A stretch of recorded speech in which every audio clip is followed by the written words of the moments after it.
Hey there, Clicks fans. Welcome to episode 12 of Dial H For Heroclix. I'm your host, Hunter Smith. With me is just one man, but he's the most important man that we have on the show. That's what I hear. His name is Drew Alderson. How's it going? Austin skipped out on us today. Yeah, He must have had more important things to do. I don't think moving, qualifies over the most important podcast In the world. in the world. In Honestly. the world, Pinky. That's right. Phil was going to be with us, but he injured himself pretty badly. Well, I guess I shouldn't say pretty badly. He hurt his foot pretty badly. He can't walk, pretty much. When I say injured himself pretty badly, I picture somebody like a car crash or something. It wasn't that bad. I think he tripped or something. His foot's pretty swelled up, though. I saw a picture of it. Today we're going to be talking about DC named theme teams. A couple weeks back, we went over generic theme teams and the key pieces to pick up for cheap. If you wanted to get into playing those theme teams. And today we're going to go over named theme teams, but we're just going to do DC because it would take forever to do DC and Marvel. So we'll do DC on this episode, and then in the future you can look forward to a Marvel episode as well. We'll also be talking about spoilers, including the first clicks that have been shown for the Arkham Origins set, and they're pretty dang sexy. Oh my god. We'll be talking about the DC Villains books, and Drew and I are going to wrap on DC Constantine, which is one of his favorite books right now. Yeah. First, we'll go into some what we played. We just played at the Dugout yesterday. It was a special set of scenario rules that Austin made up, and I kind of helped him refine. And it's a special knockback format. Yeah. Basically, you cannot make ranged attacks except to throw objects. You cannot use Outwit, Perplex, TK, or Exploit Weakness. You can have them on your dial, you just can't use them in the game. And all damage that's caused from an attack causes knockback. The knockback damage is increased from walls and blocking. Instead of doing 1, does 2, and falling damage does 3 instead of 2. And whenever you get knocked back, your path doesn't stop when you hit a wall. You can continue to go back through multiple walls, and then you tally up all the damage and then take it all at the same time. It's pretty fun. And if you have super strength, if you possess it, you don't even have to be using an object. If you possess it, you do double the number of knockback squares. And it was a blast. It was a pretty good format, actually. I brought some good maps for it, and I had some good luck hitting people through multiple walls, and we also made it to where if you get hit, like say you're on level 1 and you get hit into the rim of level 2, you can go up onto the level 2 and continue your knockback. So there were a couple times where there'd be like a short little pedestal. I'd hit somebody up hard enough to make them go up and then fall down and take the 3 damage. That happened a couple times.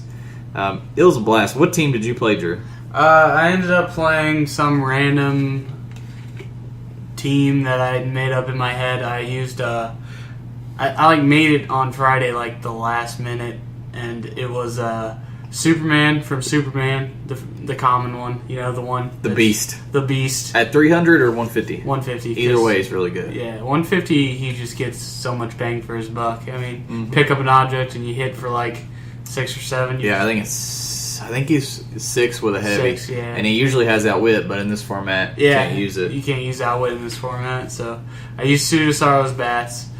I used who did I use? I used Joe Fixit, Gizmo. Joe Fixit because he can give people tokens when he throws objects, and he can do some damage up close. And he's got super strength, so he can knock people back, and he's actually pretty good. Gizmo for objects, just to keep chucking them out there and keep beating up people with shit he brings over from. He was feeding Joe Fixit some objects, tossing them around. Love Joe Fixit, he's good. I haven't used him yet, but you seem to like him a lot, and I'm going to have to try him out. Yeah, who else? I can't even remember. Oh, Shatterstar. Oh, and Deadman. Deadman, yeah. Yeah, Shatterstar and Deadman, who are a cute couple. Because Shatterstar can take Deadman with him. And in this format, Deadman can mind control because, he doesn't need range to do it. So he can mind control people. And I can't remember my last piece. And he also has the trait where he only takes 1 damage from melee, so he lives plus super senses. So he was pretty good in this format. Yeah. I think that was it, wasn't it? No, there was one other. I just can't remember who it was. Jinx for Prob, obviously. Yeah. Super senses too, so she's actually pretty good at taking a beating. How'd you end up doing? I went 2-1. I only lost to Movie Hulk, who I'm pretty sure might be one of the top tier pieces in this format. Oh, for this specific scenario, he's probably one of the You best. can't outwit his defense. You can't outwit his battle fear to mind control him and then go do anything with him. You just can't do anything. Let's see how many clicks of impervious that motherfucker gets. I think he's got 7. 1, 2, 3, 4, 5, 6, and then he gets 2 invul and 2 toughness. And then a clicker regen just for him. He's pretty dang good. He has battle fury his entire dial. Giant reach. He's just too good. I mean, full distance charge. Yeah, he's pretty nice. That's good. You went 2-1. I also went 2-1. I played Superboy Prime at the cheaper point version, the 200 point version. 2 of the common Iron Fist because we can never get enough of him. He's so good. Well, I use him in this format because here my train of thought was people are going to get hit so hard, and they did. I mean, people are going to get hit so hard they're basically going to always get one-shotted. So I want somebody who's really hard to hit. Yeah. I want lots of small characters who are harder to hit. So I played 2 of those Iron Fists because top dial they have 17 defense with reflexes and super senses. So they turned out to be my all-stars, and they ignore characters on movement. That's so nice. When people would try to tie me up with, like Scott tried to tie me up with Big Bertha a couple times with plasticity and make me waste time on her. I was like, nope, I'll go charge whoever I want. It was like, damn. I played them. I played the Superman 021 from the anniversary set, the phone booth suits. Yep. And the main reason I was playing him, besides that I've had him and I haven't got to try him out yet, I thought this would be a good time to try him out is because his team ability, which was Hyper Time. Oh. Whenever an opponent tries to move adjacent to him, the opponent has to roll a d6, and if they roll a 1 or 2, they can't move adjacent to him for that movement. They have to go somewhere else. And so if they try to charge him and he's by himself and I hit that roll, then they're kind of screwed. They kind of waste an action. And that came in handy a lot, especially my first game. I was using them. I was using 100 point Supergirl. No, she's good. The Fast Forces one, she's very good for her points, man. I think it was the Fast Forces one. Let me double check. Yeah, she's sick for her. The only thing is, if she gets hit for 1, she loses any move and attack. But man, that top dial for 100 points is pretty dang nice. It is, man. I think that was it. Yeah, that was it. Yeah, it was. And what I was doing was having Supergirl and the Superman stick together because that Superman has leadership and Supergirl doesn't have Indom. And so he was leadership tokens off of her, and they would just carry the Iron Fist around. The Iron Fist would go tie up.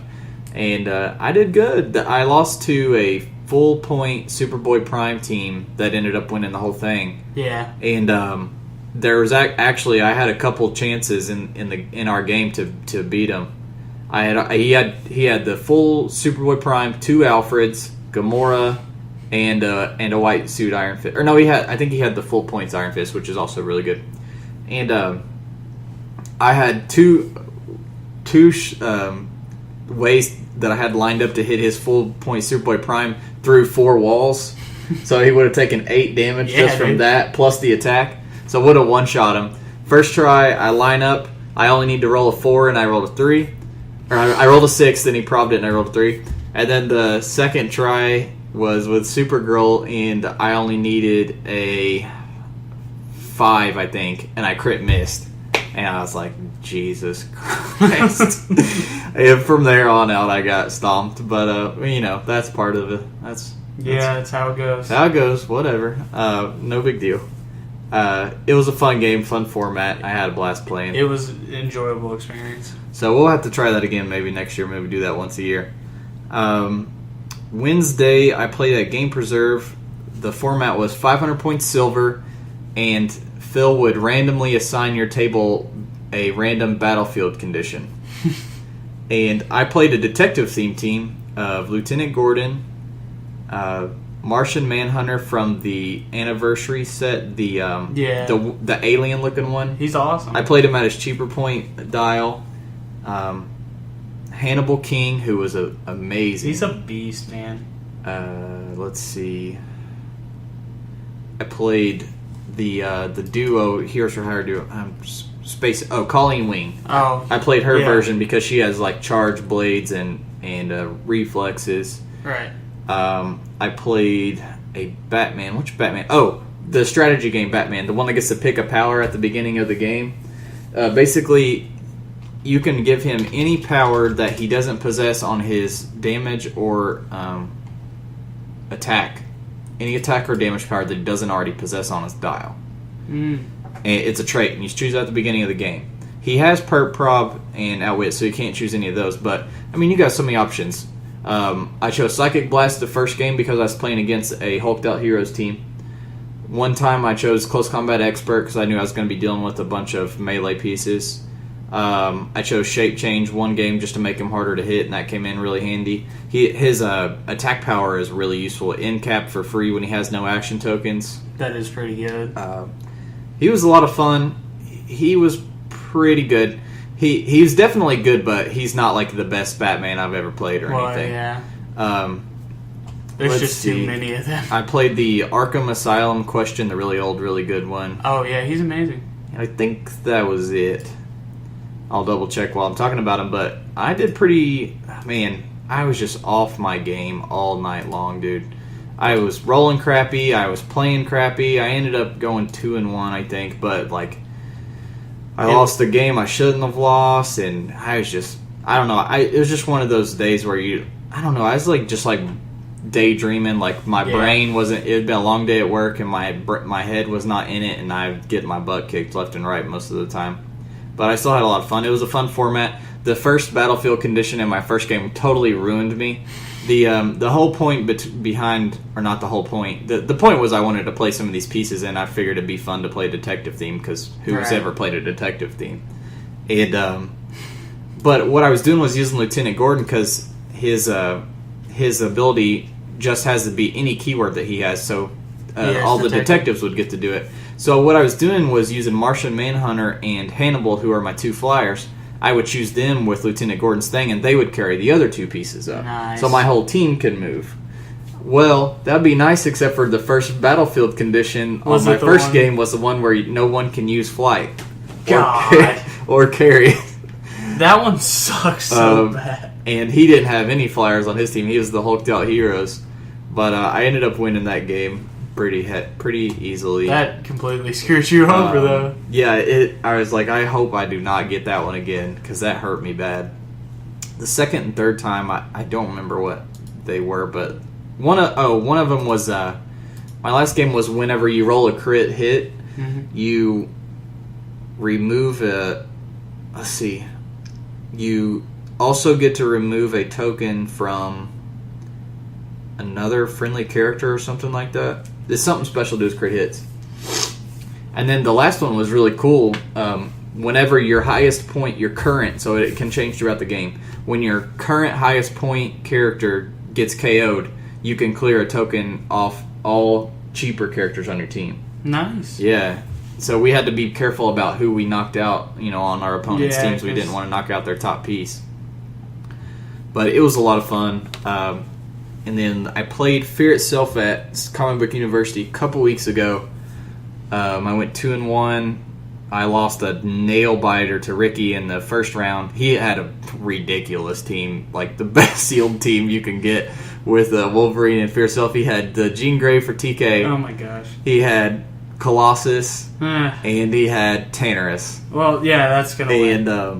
And Society Priest so that he could copy X-Men and heal up Colossus. And I didn't think I stood a chance, but he ended up making the mistake of... I pulled Shatterstar, and I pulled Gambit, and both of them I've been wanting to play really bad, but I've really been wanting to play Gambit. And it was one of those times where you open your packs, and you're like, I have all these weird points, and I can't combine them to make... a good team. Without giving up a ton of points. Right. And the only way that I could do it and not give up a ton of points, even with the Book of Skull, was to not play Gambit. And I was like, man, I really want to play Gambit, and I don't really care if I win tonight. I just want to play. So I was like, I'm going to play Gambit. So I ended up giving up like 20-some points just so I could play Gambit. But it was a blast. It was worth it. He's so good, man. I played Gambit. Let me think. Gambit and Shatterstar, and then a troll, Asgardian Troll.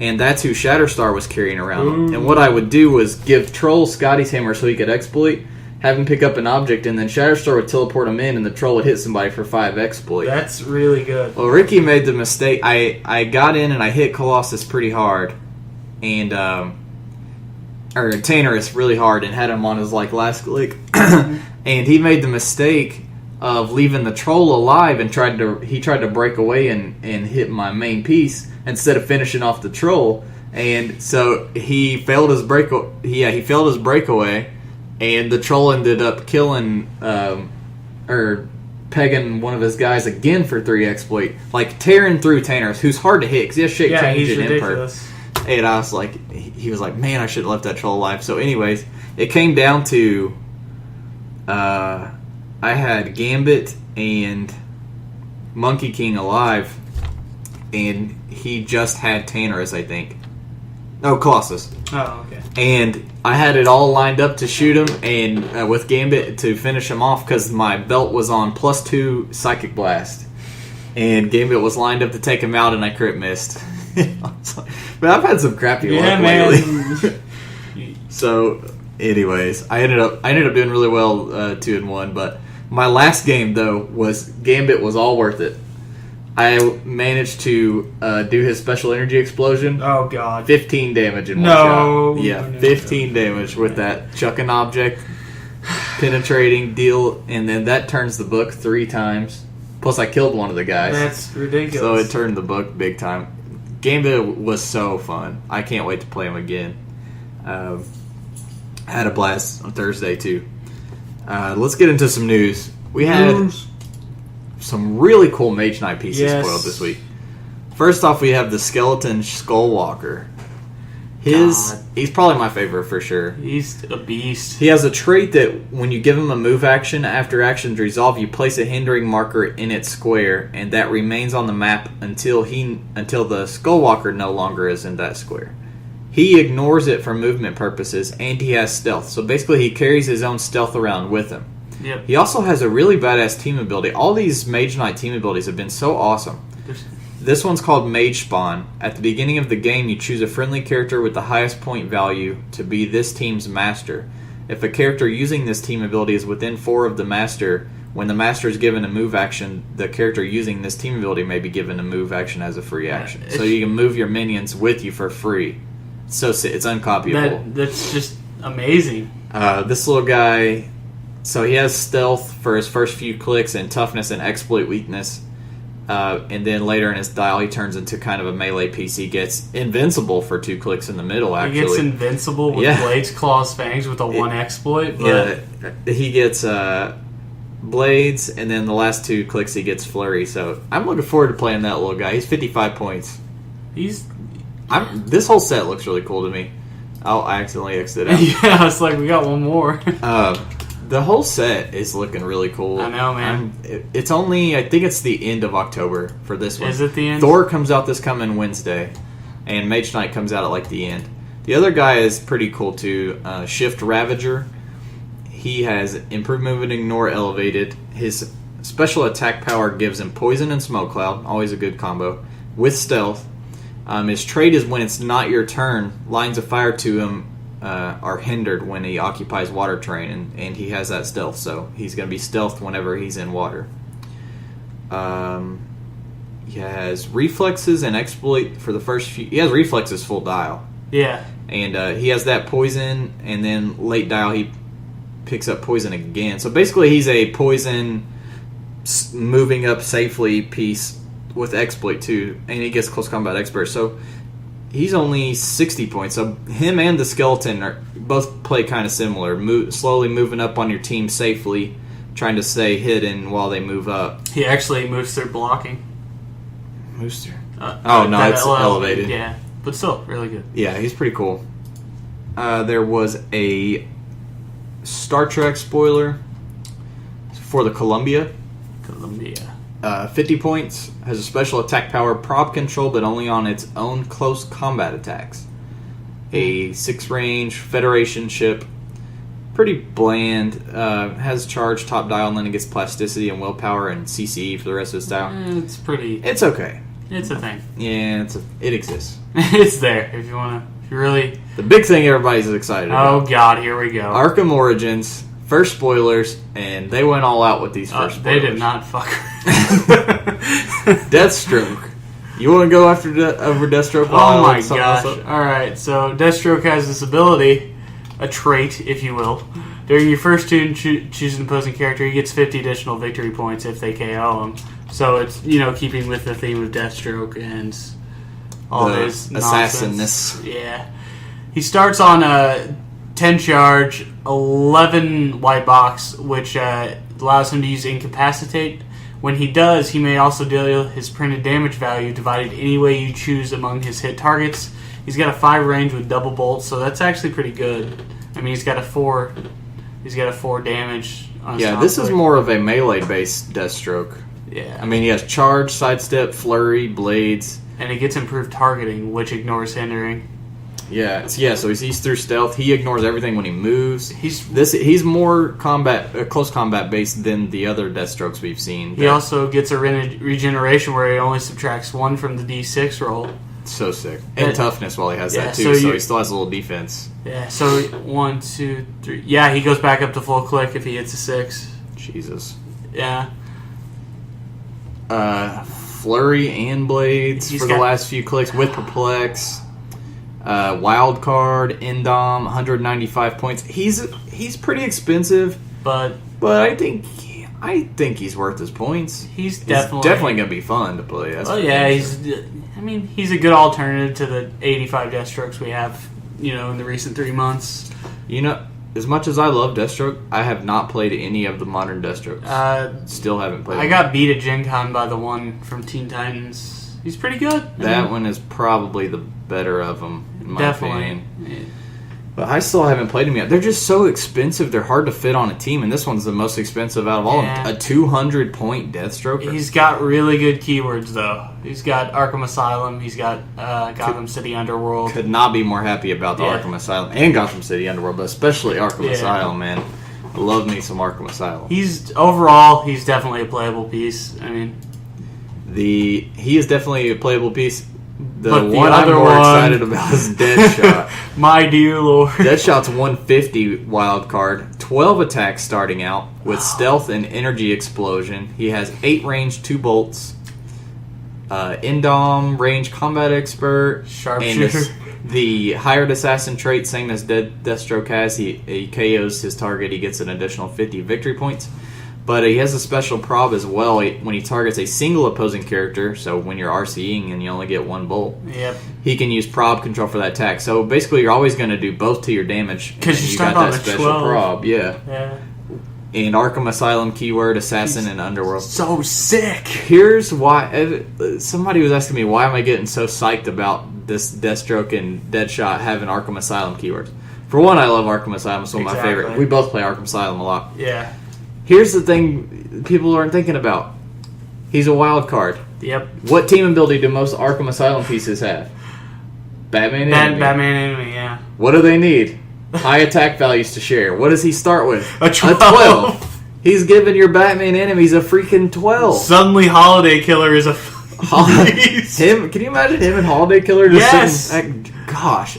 You could just play a bunch of crappy... They have the same range. They have the... Oh, my God. You could play a bunch of crappy false facers just to tie up while those two are just sniping from the freaking bushes. He also ignores hindering. So he can see through stealth. He's a boss, man. He's definitely... How can you not get excited about that guy? If you weren't already looking forward to this set, that piece right there. I gotta buy some of it now, It's like... We also got the Batman, not officially, but it was spoiled on Twitter. He is 140. He has a trait. He can use NCAP if he has KO'd an opposing character this game. When he uses Incap, he can also deal his printed damage value divided any way you choose among the hit targets. That's pretty good. He's got the same thing Deathstroke has, pretty much. Yeah, kind of. He has a attack power remote battering. This one's really good. When Batman makes a ranged combat attack, he can draw lines of fire from any square within his range and line of fire, but the target must be within the range of Batman. So they have to be within his 7 range. But basically he can do what Ricochet does, where he shoots and then goes at a different angle. Later in his dial, he gets an explosive gel power. Give him a free action and destroy an adjacent wall of blocking. That's pretty cool. I mean, considering he does that in the game. Adjacent wall or blocking. Yeah, he's very... he has the remote battering and the explosive gel. Very flavorful. Batman Family Detective, Gotham City, Martial Artist, and a last one that I cannot read. A mystery keyword. I think it's Pilot. It kind of looks like Pilot, doesn't it? Yeah, I don't know. He's pretty cool. He's another Batman. We've got so many of them. I do like how he has the powers like he has in the video game. Yeah. They did a good job with that. It's very nice on their part. Another little point of news I wanted to share with you guys. The Month 5 Fear Itself map. I don't know if everyone has played their Month 5 yet. You're probably going to be playing it this week, I assume, most people. The maps from the OP kit for Month 5 do not have starting zones printed on them. There's a post from one of the oranges on Realms, and it says, "It has come to our attention that the Pacific Ocean side of the map, included with Month 5 OP kit, is missing a printed starting area for each player. So we want to specify that it will be squares C1 and C2 to N1 and N2. And on the other side, it's C23 and C24 to N23 and N24. So any judges who want to set that up ahead of time or write that down so that when you play for yourself, you can tell your players where to start, or you can take a Sharpie and draw it on there, whatever. Just figured we'd share that with everybody before it comes up this weekend, kind of give you a heads up. Kind of important. Just the tip this week. It's a pretty generic, simple one, but I want to talk about playing theme teams. Yep. In that we definitely suggest playing theme teams. Number one, for fun factor. I think we play theme team like 99% of the time. Just because it's fun. I mean, we're playing a game with comic book characters. Yeah. You know, and we're trying to have a little fun and recreate these scenarios. But really, the best reason for playing a theme team, in my opinion, is getting that bonus to the map roll. Yeah. Because, like we've talked about on this podcast before, map roll is such a huge, huge advantage that people overlook. Map roll is like an extra character on your team that you don't have to pay for. I feel bad every time I don't get that bonus, actually. Yeah, like, I mean, you can build your team and then pick a map that accentuates it. It's like Austin said that one time. It's like having an extra character on your team that's helping your team for free. So when you play a theme team, you're getting a +1 bonus to the map roll for each character that's on your team. Yeah. For now, there's rumors that might change in the future. Maybe take away the bonus to map roll. Don't know. We'll see. But for now, you get that +1 for each character. You also get theme team probs, which are kind of a ghetto prob control. Pretty good. Basically, you can give one of your characters a action token so that they can use prob control for your team. However, there's one important thing to note. If you somehow, let's say you build a Batman family team, right? Right. And you're using the anniversary Batman, the rookie one that will promote into the Black Lantern, and you're playing a, let's say, we said Batman. Okay, so we're playing a Batman family theme team, and you end up promoting that Batman into the Black Lantern. That Black Lantern Batman doesn't have the Batman family. Correct. You cannot give the Black Lantern Batman, if you promote into him, you can't give him an action token to do a theme team prob control. Whoever you're giving it to has to possess the keyword at the time. That does make sense. So that's just an important thing to note. You can prob his attack, He just can't be the one doing the prop control. Right. You also can't use Theme Team prop control if you already possess prop control currently on your dial as well. Basically preventing you from using prop twice in the same turn. So, play Theme Teams when you can.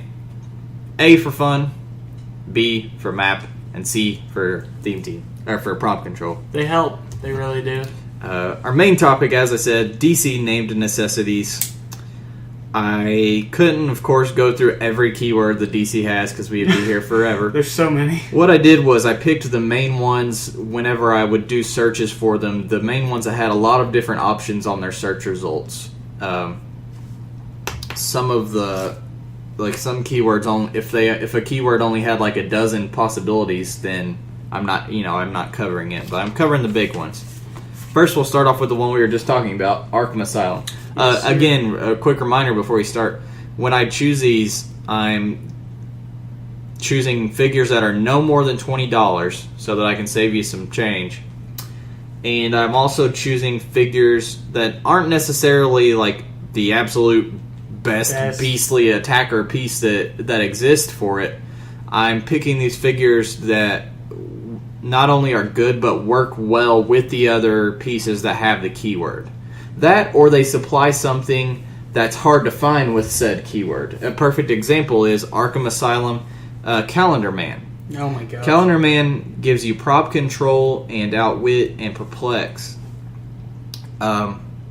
which is something that Arkham Asylum sometimes lack. They lack a dedicated support piece like that. Indeed. You may have a Joker who has perplex every now and then, or you may have a Two-Face who has a prop control every now and then, but Calendar Man gives you all of the support in one nicely packaged little figure. He's really cheap to play. He's really cheap to buy. He's only like $2-3. Yep.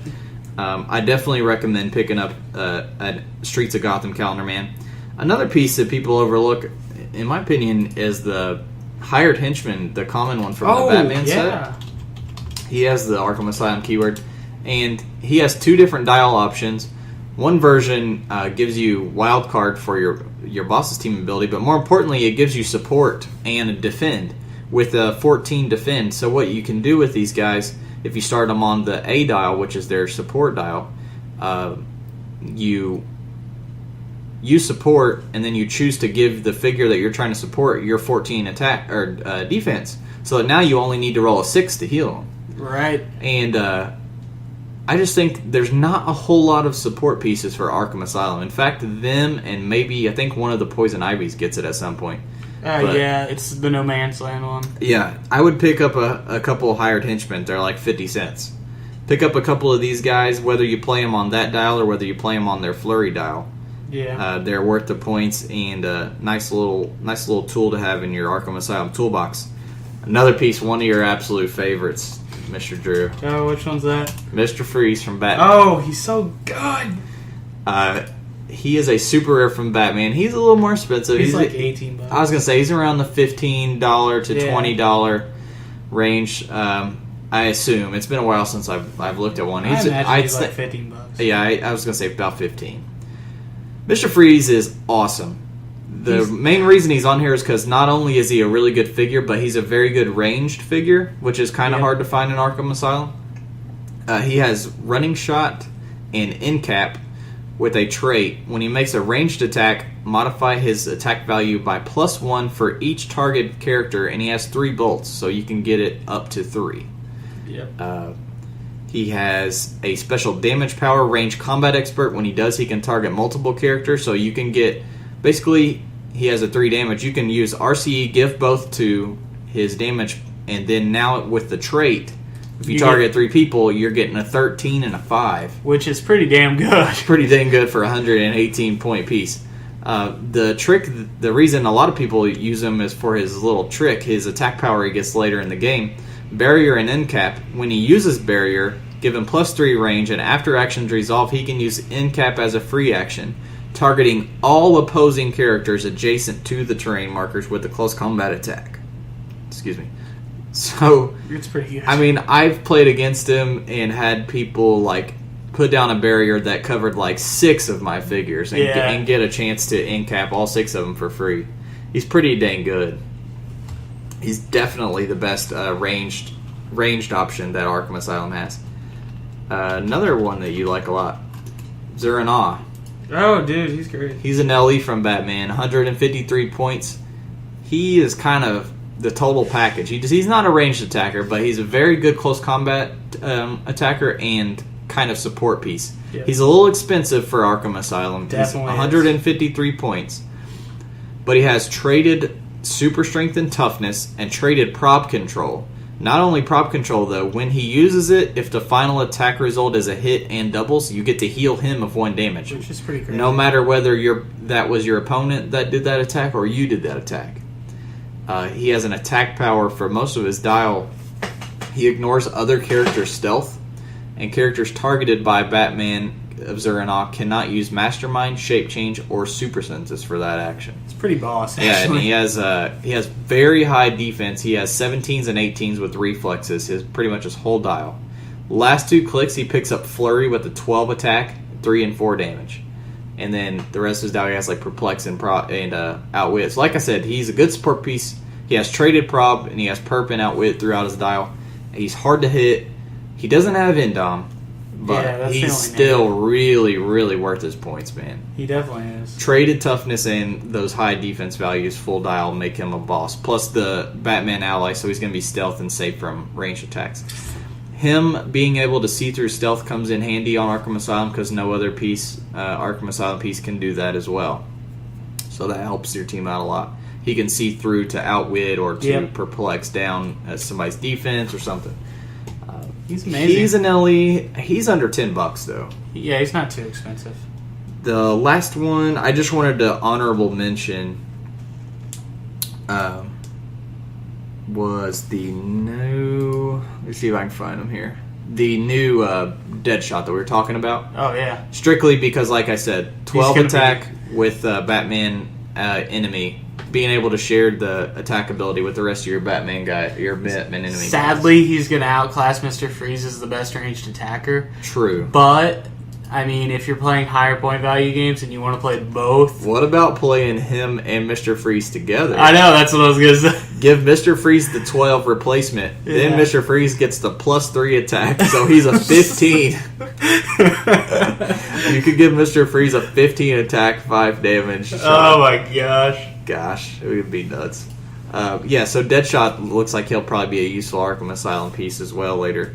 Batman family, one of the big important ones right now. I'm going to start off with the piece that I haven't seen a lot of other people play, and I used him in 2 of my wins at No Man's Land at Comic Book University, and I love him.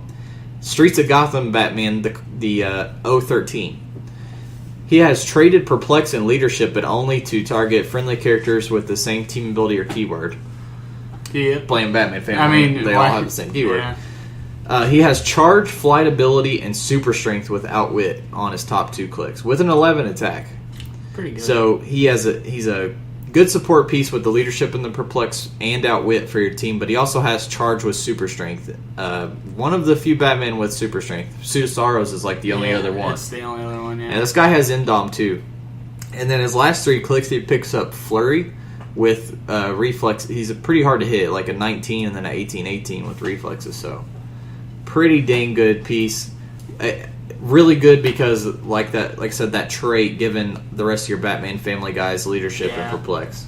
And he's only like $2-3. Very cheap piece to pick up. Big important one, Bat Cycle. One of the best pieces in the game right now. Yeah. Piloted and autopiloted both ways. It's really good. It's going to run you about $15 most likely. Probably. But it's worth every penny in my opinion. I've played it a few times. It's ridiculous. I played against it a few times. It's ridiculous. Definitely pick it up.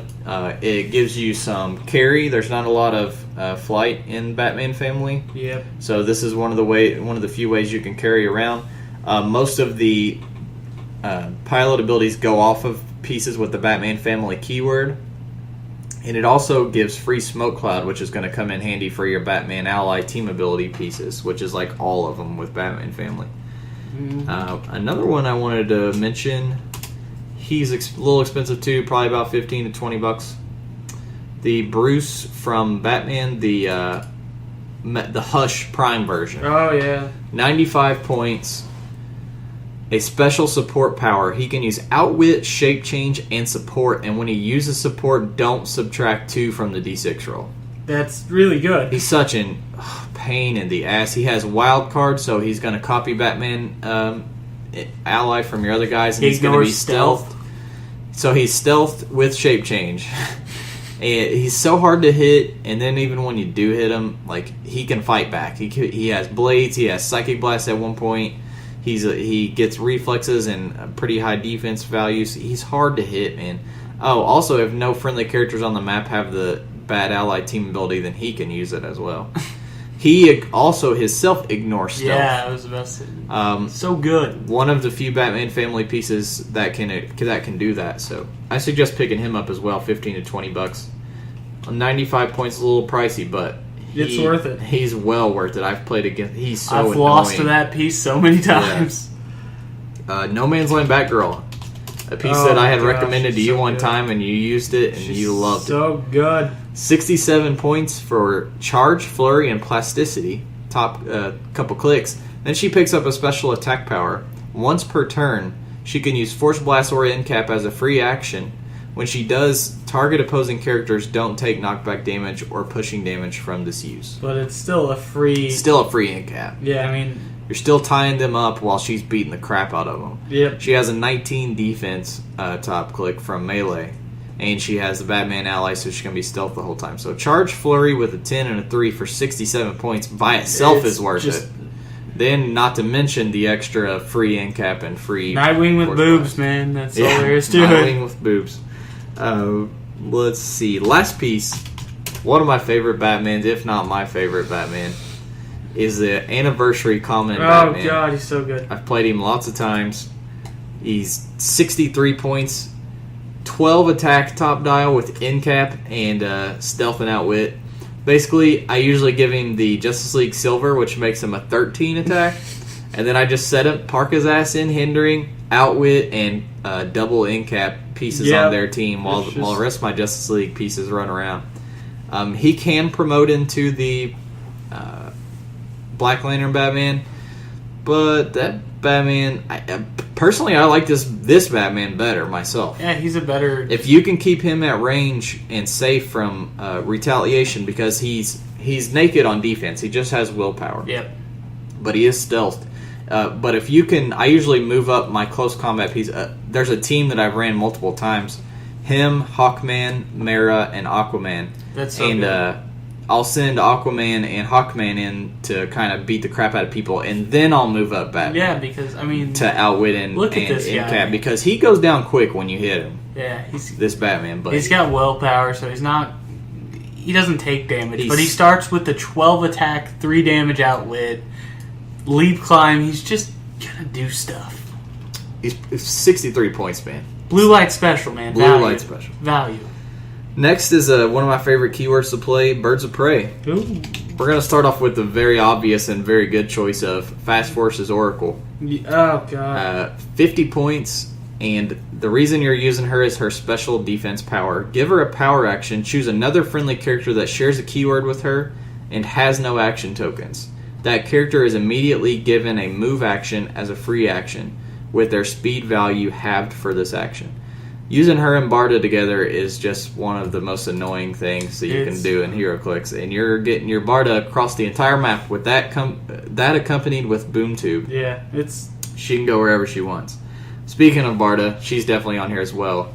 Of course, that Fast Forces Oracle, you can get the whole Fast Forces for like $15. Yes. And if you want to play Birds of Prey, definitely buy the whole Fast Forces, because there's some other good pieces in there that also play off of Oracle, have traits that work, give them like +1 attack and stuff when they're with Oracle. Big Barda is only going to run you a couple bucks. She was a rare from Batman, and she is a freaking beast. Yeah, everybody knows who she is by this point.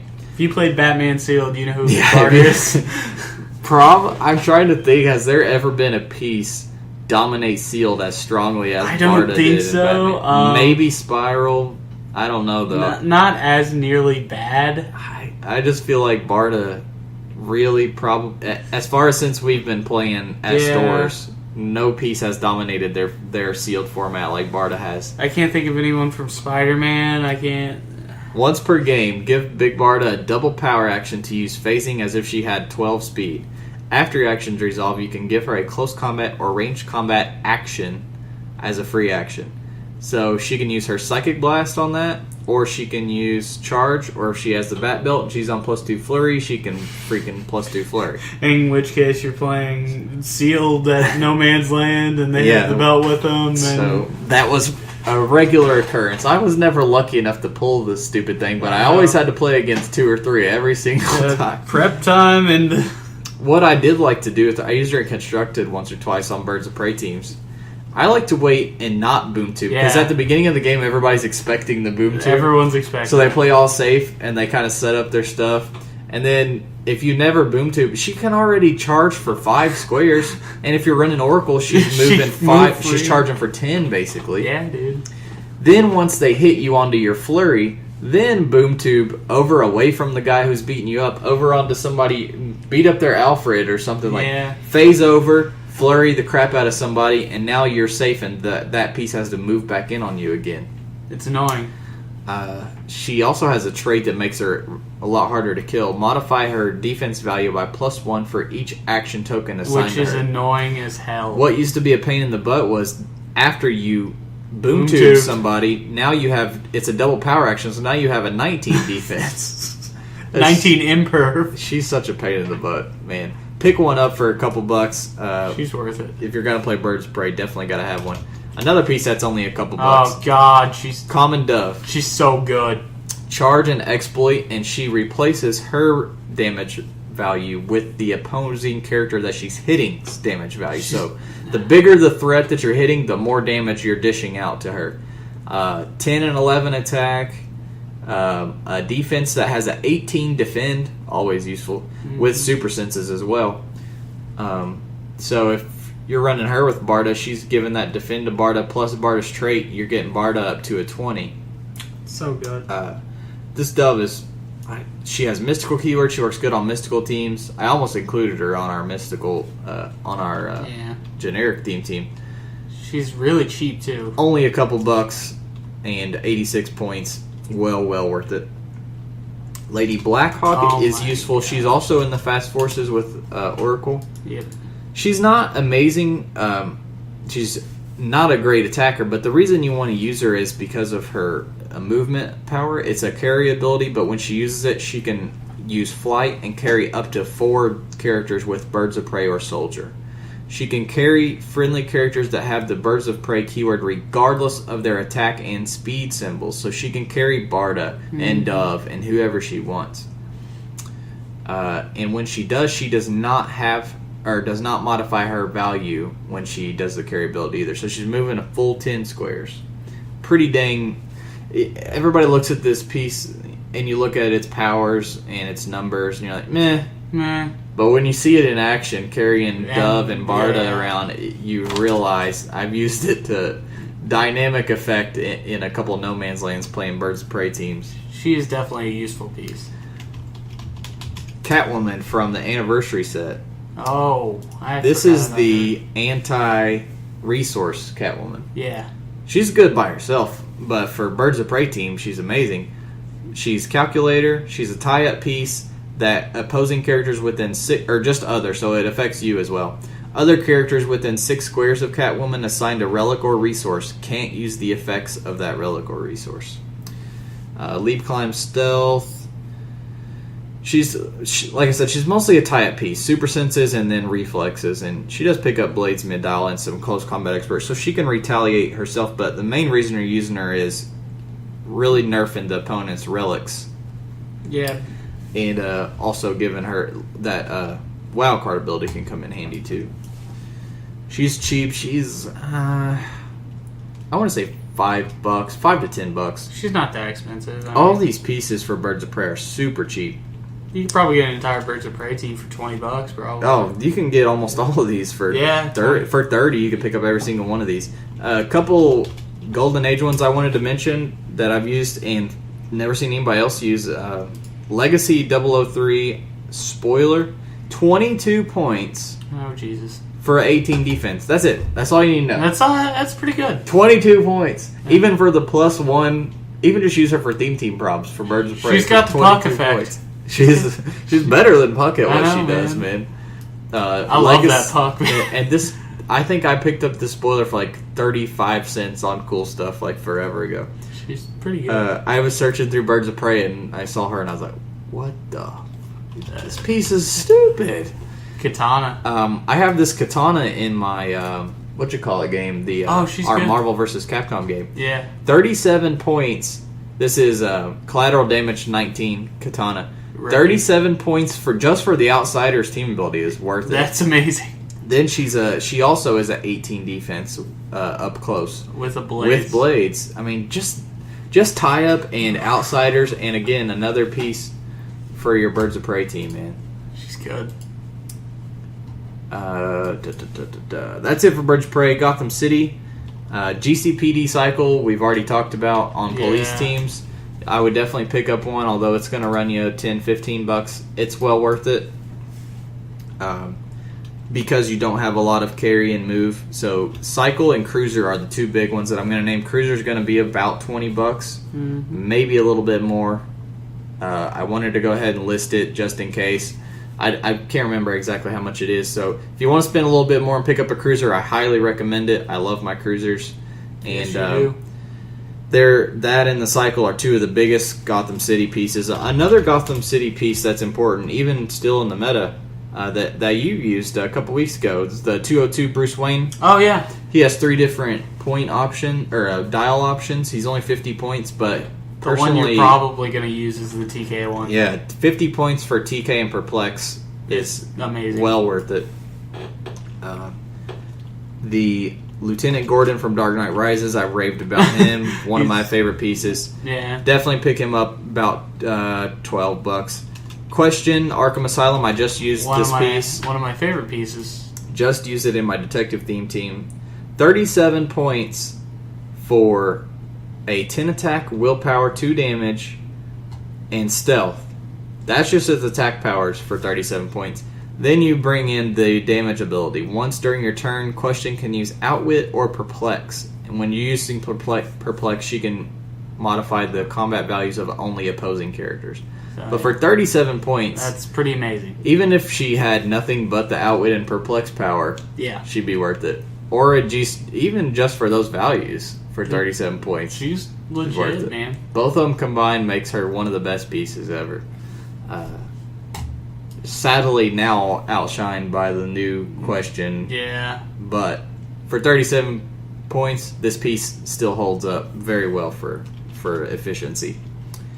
Last one I wanted to mention is the GCPD Detective, and not the SOG. Not the SOG? No. Which one? The old, I think it was Arkham Asylum. Let me see if I can bring it up here. Oh, yeah, I know who you're Gotham City Detective, Arkham Asylum 006. 27 points for Enhance and Police. And he's got 17 defense vanilla, which is pretty crazy, actually. Police and Enhance, basically Perplex and Enhance for 27 points. That's all you need to know. Again, there's tons of Gotham City pieces. Most of the Batman Family pieces I talked about have Gotham City keyword, but these are some of the ones that I didn't list on Batman Family that I feel are the better ones to provide support for your teams. Yeah. There's lots of like big, heavy hitting Gotham City, like the Batman and everything, but these pieces are the best to help your Gotham City teams out. You'll be playing them a lot. Green Lantern Corps, kind of a hard one to do, especially because they haven't done very many modern Green Lantern pieces. It's been kind of slow. I wanted to include them on here because I didn't want to leave out the freaking Green Lantern Corps. Right, well, yeah, man. The Teen Titans rare one. Yeah, he's rare. Very, very fun piece. I kind of like him better at 110. I do too. Personally. He has running shot and the special attack power barrier, and at the beginning of your turn, choose a standard attack or damage that requires a power, close, or range combat action. So basically, you can't give him Outwit, Perplex, or Problem. And he can use that power this turn. So if you need, if you're targeting 2 people with super senses, throw Precision Strike. Yeah. If you target somebody with Imperv, he can choose Psychic Blast. He's just a Swiss Army knife. He's very with useful. running shot and 8 range, 2 bolts. 8 range is pretty good these days. Long range is much more useful these days than it used to be. So modern age pieces with 8 range or more are getting a little bit more rare. You'll start to notice that. Yeah. He's only $3, not even that. Nah, he's $1 or $2. Yeah. I like him a lot. I've used him a couple times now. The Guy Gardner from Streets of Gotham is going to run you about $20. A little bit cheaper, maybe like 18. But that top clip, or actually his first 4 clicks. Yeah, he's pretty good. Charge, flurry, and when he uses flurry to attack the same character twice, he doesn't even have to hit, just to attack the same character twice. Yeah. Damage dealt from the second attack is penetrating damage. Which is pretty damn good. With a 10 attack. Then you bring in his trait. When Guy Gardner is adjacent to a character with the same keyword, we're talking about Green Lanterns, unless they have already been modified by this effect, give Gardner +1 damage and the adjacent character +1 defense. So that's a nice little accentuation to your badass attacker. He also has 8 range itself. Yes, most of the Green Lantern pieces have good, solid, long range. Guy Gardner's a little hard to kill too because he picks up Invul mid-dial and he gets Range Combat Expert. Then towards the end of his dial he gets Battle Fury so he can no longer make ranged attacks, but he gets TK and Exploit Weakness. So if he's tied up, you're getting some Exploit, and if he's sitting back, maybe he got blasted, then now you can use him to TK around some of your other pieces and provide some support. He's very fun and very, very good. One of my favorite pieces of all time, I don't remember if I listed him on our top 3 or not, is the Green Lantern Fast Forces Sinestro. Oh, he's great. Probably one of the best top dials of all time. He has charge with 11, so he's charging for 6 squares, 10 attack, and a 19 defense willpower with Exploit Weakness. That's pretty damn good. For 100 points, he still is one of the better pieces for his points. He loses willpower a couple clicks in, but he picks up this special damage power that kind of makes up for it. If Sinestro possesses this power after taking pushing damage, place a fear token on this card. He gets +1 attack for each fear token on this card. Damn. If Sinestro is healed, you remove them all. But basically, the more you push, the stronger he gets. And he gets Psychic Blast late dial with a 9 range, so nothing to scoff with Force Blast. Nothing to scoff at. So when you hit them, you can push them farther out of your range and make them keep on moving in on you while you have the superior range. I love him. I've really played good. him. I don't know if I've ever even had him get hit off of his top click now that I think about it. I usually tend to send a couple pieces in, send him in the next turn after I've knocked 1 or 2 pieces down, and then they can just never hit his 19 defense. That is pretty good. Especially if you can find some way like a Doc Strange to give him energy shield or something like that. He very rarely gets hit. He's very cheap. You can pick up that whole Fast Forces, which isn't a horrible Fast Forces, because that Guardian of the Universe is pretty good for 150 points Green Lantern piece as well. For about $10 these days. Another Green Lantern piece, the Green Lantern Gravity Feed, Tomar Ray, 004. Yeah, you showed me this guy. I was like, this guy's nuts. He's going to help your Green Lantern team out a lot because of his trait. Add 1 to your roll to determine the first player for each friendly character with the Green Lantern core keyword. So he's doubling your bonus to map roll if you're playing a Green Lantern theme team. 80 points, 10 range with barrier. Even just barriering from 10 range is worth 80 points. Yeah. Not to mention running shot or RCE. Yeah. 10 range is nuts, man. If you could keep this guy max range, he never gets hit. He's safe 24/7. He's blasting or he's providing barrier after your Sinestro charges in and smacks somebody, then you can barrier him in, keep him safe.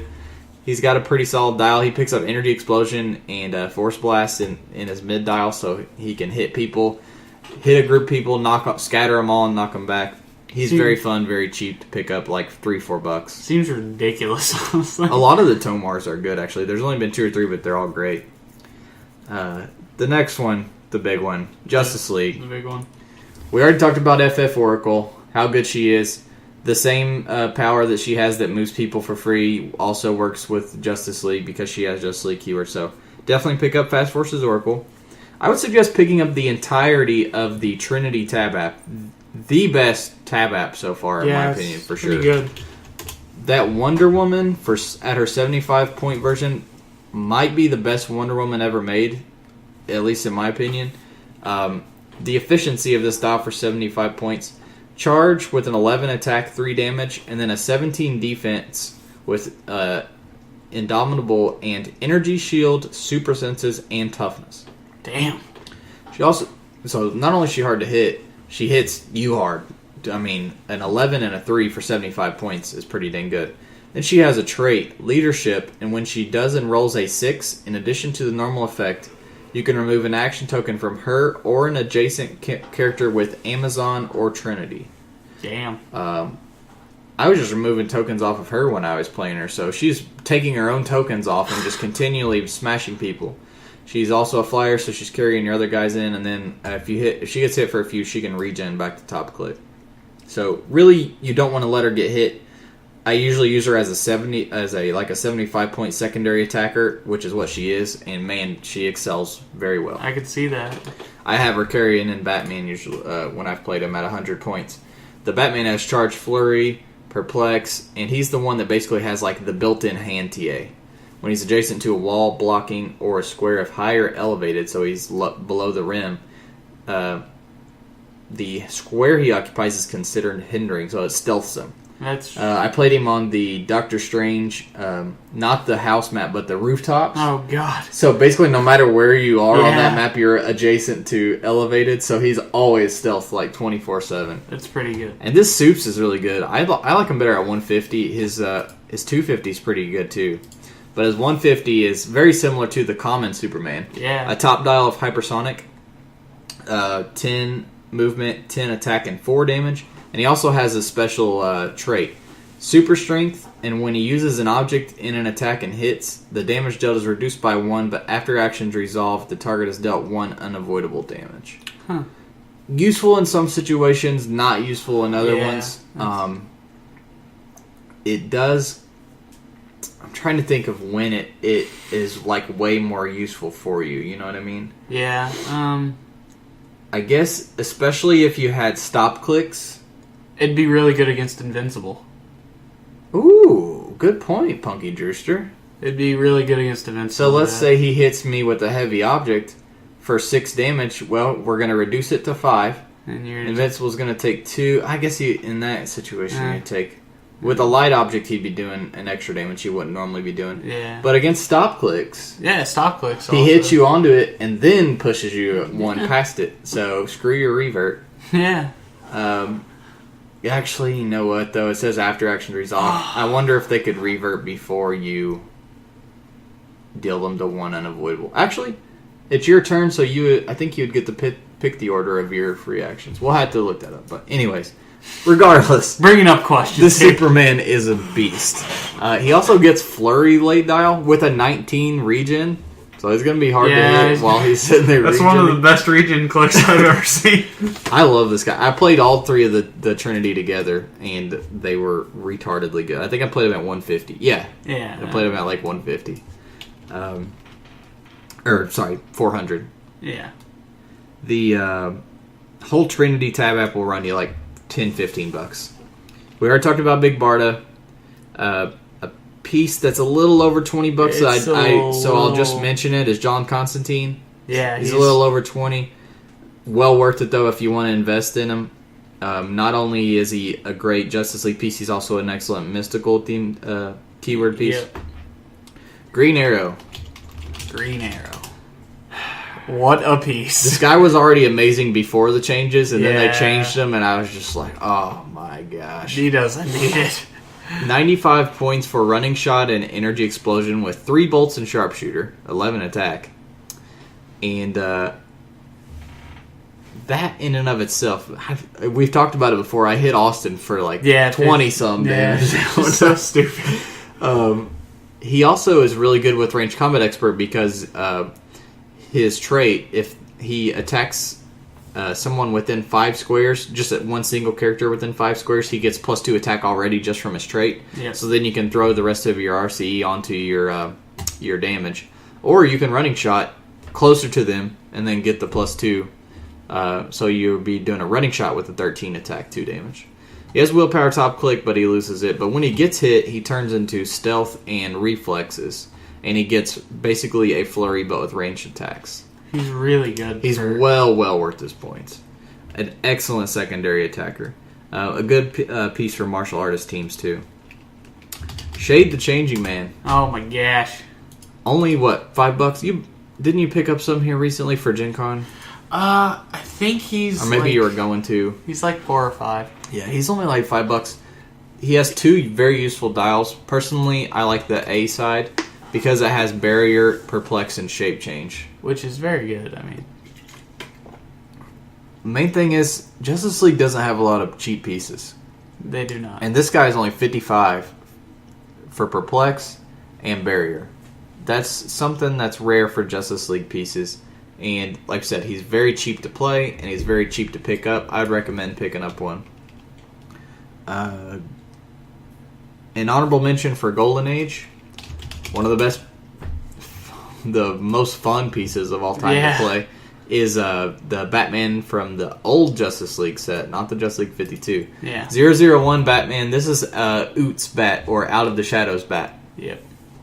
Once per turn, when Batman occupies hindering terrain and is given any action that's not a free action, before the action you can place him in any square of hindering terrain 6 or fewer squares away to which he has clear line of fire. So many options with that. Let's say I'm starting off away from your piece, and I want to melee him because he's stealthed. So I'll say I declare a close combat attack. Then I out of the shadows over to you and punch you in the face. Mm-hmm. Or let's say you're a close combat piece who moved in on me and I don't really want to deal with you. I'll say I declare a ranged attack. Because it says place and not movement, he gets away for free. Doesn't have to worry about plasticity or anything. He gets away and then takes a shot. It's so stupid. He's so useful, especially if you can give him belt and give him some special like flurry and stuff like that. Just popping up in your face flurry. He has good values. He has a good long dial. I used him at Game Preserve a couple weeks ago on one of the weeks that I went 3-0. And I played him on a Justice League team. He's definitely... And I loved him, man. Late dial, he gets excellent attack values and he gets flurry. So he can dish out some damage. He has a longer dial for 75 points to 7 clicks. Back in the day, a lot of the figures had long dials. That's it for the main Justice League. I'll go over Justice League International, which doesn't have a whole lot of options, but wanted to mention some of the better ones, because this is a keyword that's kind of picking up a little bit of steam. Thinking maybe they might print some more of them, too. The Ray from Teen Titans. Excellent. Excellent. He's so efficient, man. He also has the Justice League keyword, too, so you can use it for your Justice League team. About $5-6.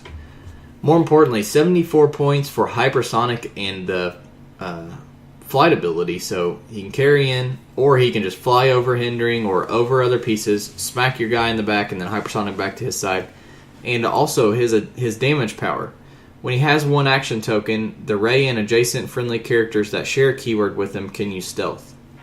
So what I did, he was on that same team without the Shadows Batman. I had those two and the Green Lantern the Teen Titans Green Lantern we were talking about. And Shade, actually. And Black Lightning. Nice. I love Black Lightning. He's so good. I was playing them, and basically I had my guys set up in this little room that I had blown the walls out of, and they were all... so Ray would run out, hit somebody, move back next to them, and land adjacent in the middle of all of them, and give them all stealth from where I had blown the walls out. It was so fun. The Ray was a blast to play, and the good thing is when somebody hits him for 2 or 3 or 4, he gets hit on the Pulse Wave. Yeah, which is pretty good. When it's Pulse Wave. Not good, man. It's probably one of the best abilities. If he gets it onto his last dial, he has regen and shape change. So he's got a little protection while he's trying to regen. I love him. Well worth his points. Yeah. A lot of people were excited when this figure first got spoiled. A crucial piece for Justice League International teams, even though he's Golden Age, is Crisis Blue Beetle. He's only 65 points. And his damage power is the main reason you want him for your JLI teams.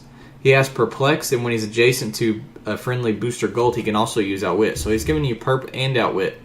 He has a special attack power called BB Gun, which is Force Blast and End Cap. He can also be given a power action to make a ranged combat attack targeting a single opposing character, ignoring friendly characters for line of fire purposes. If the attack succeeds, the target's dealt no damage. Instead, roll a d6. The target is knocked back a number of squares equal to the result -2, but a minimum of 1. The target automatically breaks away and can move through squares adjacent to opposing characters and can be dealt knockback damage. So basically, it is a special knockback that you can do while you're hiding behind your own guys. More importantly, you want them to provide support for your team, provide perplex and outwit. Because if you're running JLI, you're probably going to be running booster gold. Yeah. Because how can you play one without the other? I know. It's just like chocolate and peanut butter. You got to have both. You can't play Ted without booster. Yeah, it's just not American. It's not American. Ice from the anniversary set. Yeah. 007. 47 points for the special attack. Well, for one, 47 points for barrier with 8 range is pretty dang good. But her special attack ability is very useful too. She used to be a decent meta piece back in the day. She has Incapacitate. If she hits with Incapacitate, no game effect can move or place her target away from the square it's currently in. So you literally freeze them. They can't be carried either. They can't be placed. So they can't be carried or TK'd. So if I'm playing against a freaking movie Hulk that's terrorizing me, she can pop him one time, and not only does he take a token, but he can't move and charge the rest of my guys. That's pretty great, actually. Or she can barrier him in. Well, yeah, because movie Hulk doesn't ignore blocking. That's World Breaker. Yeah, that's a whole other monster altogether. Yeah, that's a whole other problem. And then Streets of Gotham Guy Gardner, we already talked about earlier. But he has the keyword, and remember, he has that trait for other people he shares a keyword with. So he's going to be given that extra 1 defense to adjacent people with his keyword, and they'll be giving him +1 damage to his already ridiculous flurry charge damage. Hopefully JLI gets some more keywords because a lot of people like to play it. I'm sure they will. A lot more pieces. I mean, Kryptonian is a big common keyword, and a team that people play a lot. 1, because they're Superman. 2, because it has a really good ATA. Yeah, it does. One of the more recent pieces that surprised me and I really wanted to include in here was the Man of Steel Kryptonian Scientist. Oh, he's good. He was on a couple of the Gen Con teams that we saw because he has, mainly because he's 36 points with Barrier, and if you're using character with Mastermind with him, like there was a team that was running Zod with a bunch of these guys and it did pretty well. He has a minion power. When a friendly character with Kryptonian keyword and a higher point value, he's only 36, so everybody, pretty much, yeah, is within 8 squares, he can use willpower itself. He has an attack power where a friendly character with a scientist keyword and a higher point value is within 8, he can use Psychic Blast. But the main reason you're using him is for 36 points, barrier, and enhancement. That in and of itself is pretty much all you need. I mean, that's why you use AIM Renegades. Yeah. Same reason. Enhancement and barrier. And he's 2 points cheaper than an AIM Renegade. Although, I guess AIM Renegade does give you Hydra. Yeah. But for Kryptonian teams, I pick up a couple of these guys. Because they're only going to run you $4 or $5 at the most. Another piece from Man of Steel, Laura Lorvan. Very combo-tastic with Superman's. 31 points. A trait of if a friendly character named Superman would be KO'd, you can instead turn him to his last click and KO Laura Lorvan instead. So she keeps your soups alive. That'd be useful on that 19 defense regen Superman we just saw. So if they go after your Superman, you kill her and put him on his ridiculous regen click. 19. And now you can no longer regen or one shot that tasty Superman I was playing. She has support too, so you could hypersonic out a few times, get hit, and then just run back to Mama and get healed up. To Mama. She was a rare, but she's still only like $10 or less max. Superman, common Superman that you were just talking about, you played. If you don't have one, you'll get one. He's like so cheap. And everybody knows what he does. You can even just play him at 300 and be a one-man army. I mean, he's not a half bad one since he can run away. Another one I recommend, although she's pretty hard to get your hands on, is the Fast Forces Supergirl I was talking about.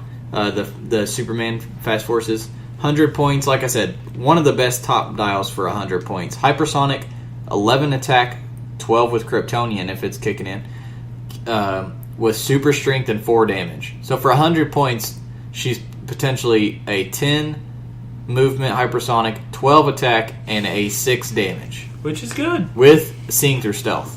Yeah. With Superman ally. And then, so really you want to keep her on top dial. But the next 3 clicks she gets exploit. And then the last 2 clicks she gets running shot with psychic blast and sharpshooter. Which isn't shabby, I mean, especially down dial. Excellent secondary attacker for your Kryptonian teams. Like I said, though, the fast forces, that was one of the best fast forces, and it's hard to find these pieces sometimes without having to pay a ridiculous amount of money. But I think I bought my Supergirl fast forces for like $6 or $7, and I bought the Superman for like $6 or $7 too. You may have to go to eBay for that instead of actual stores online, because they won't piecemeal them out like that usually on fast forces. And last one, we've talked about him before, Eradicator, one of my favorite pieces. He's really good. Kryptonian, top dial, he has super senses and shape change. That's one of the reasons why he's so good. But another reason he's good for your Kryptonian teams is if a friendly character named Superman has been KO'd this game, Eradicator gets +1 values for the rest of the game. Excuse me, man. Got the hiccups today. You okay, Mikey? But if you let your Superman go out and do most of the early damage, they don't really want to kill him because then Eradicator's going to get even better. And if you can give Eradicator... people used to use Eradicator with the gauntlet and then a Superman to run out. Eradicator, by the point that Superman died, would now be +3 on all values because of the 2 from Godhood plus the 1s from the trait. He's just nasty. Can I make a suggestion? What's that? Ursa from Superman. Oh, Ursa's not bad. Yeah, Ursa's pretty fun. She's cheap. She's like... Oh, you mean to buy? She's only about $2. Yeah, she's 150 points. She gets running shot and stealth, and she can see through stealth. She gets penetrating psychic blast with 4 damage for like two or 3 clicks. She's pretty solid. I mean, she's a good... I like her. She's one of my favorite pieces. She's one of those that I like when a piece picks up hypersonic late game. Yeah. It's really surprising, and it can sometimes be a game changer because most of the pieces on the board are weakened to their crappier clicks, and now you just picked up hypersonic and you can run around and do whatever you want. Because a lot of clicks don't have move and attack on their bottom dial, and she does. So also has that Phantom Zone keyword if you want to play some Zod action. Sadly there's only like 5 pieces. Yeah. 4 pieces plus Stan. Non-Ursa Zod. You can't count Stan Lee. You can always count Stan Lee. He was pretty much born in the negative zone. The next keyword is one that doesn't have a ton of choices, but it's one that people love to play, so I wanted to include it. Yeah. And it does have a decent array of choices as Society.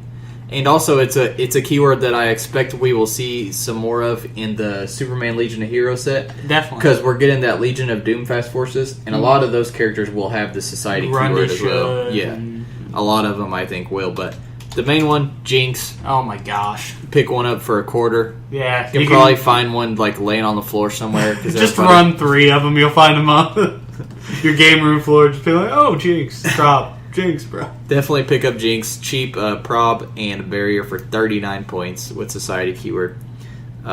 Definitely must have Lex Luthor from the anniversary. We talked about him whenever we had Edward on last week. 160 points, wild card, boom tube, sneak attack.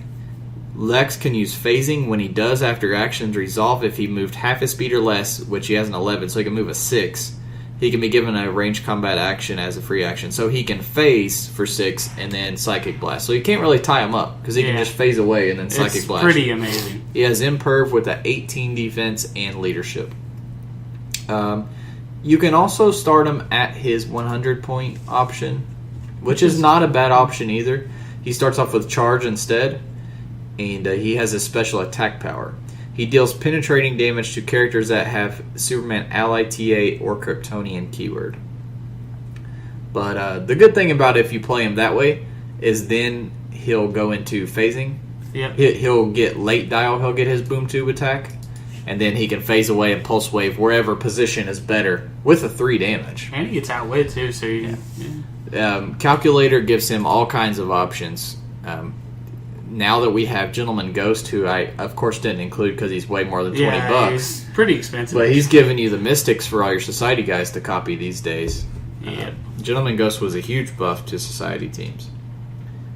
So I'll kind of make him an honorable mention. Yeah, if you can get your hands on one, play him. Pretty much every Society piece has the Calculator team ability, and they need something good to copy. And short of Silver Banshee, who also has the Mystics team ability, there are no other Mystics that you can copy from. So Gentleman Ghost is an excellent option.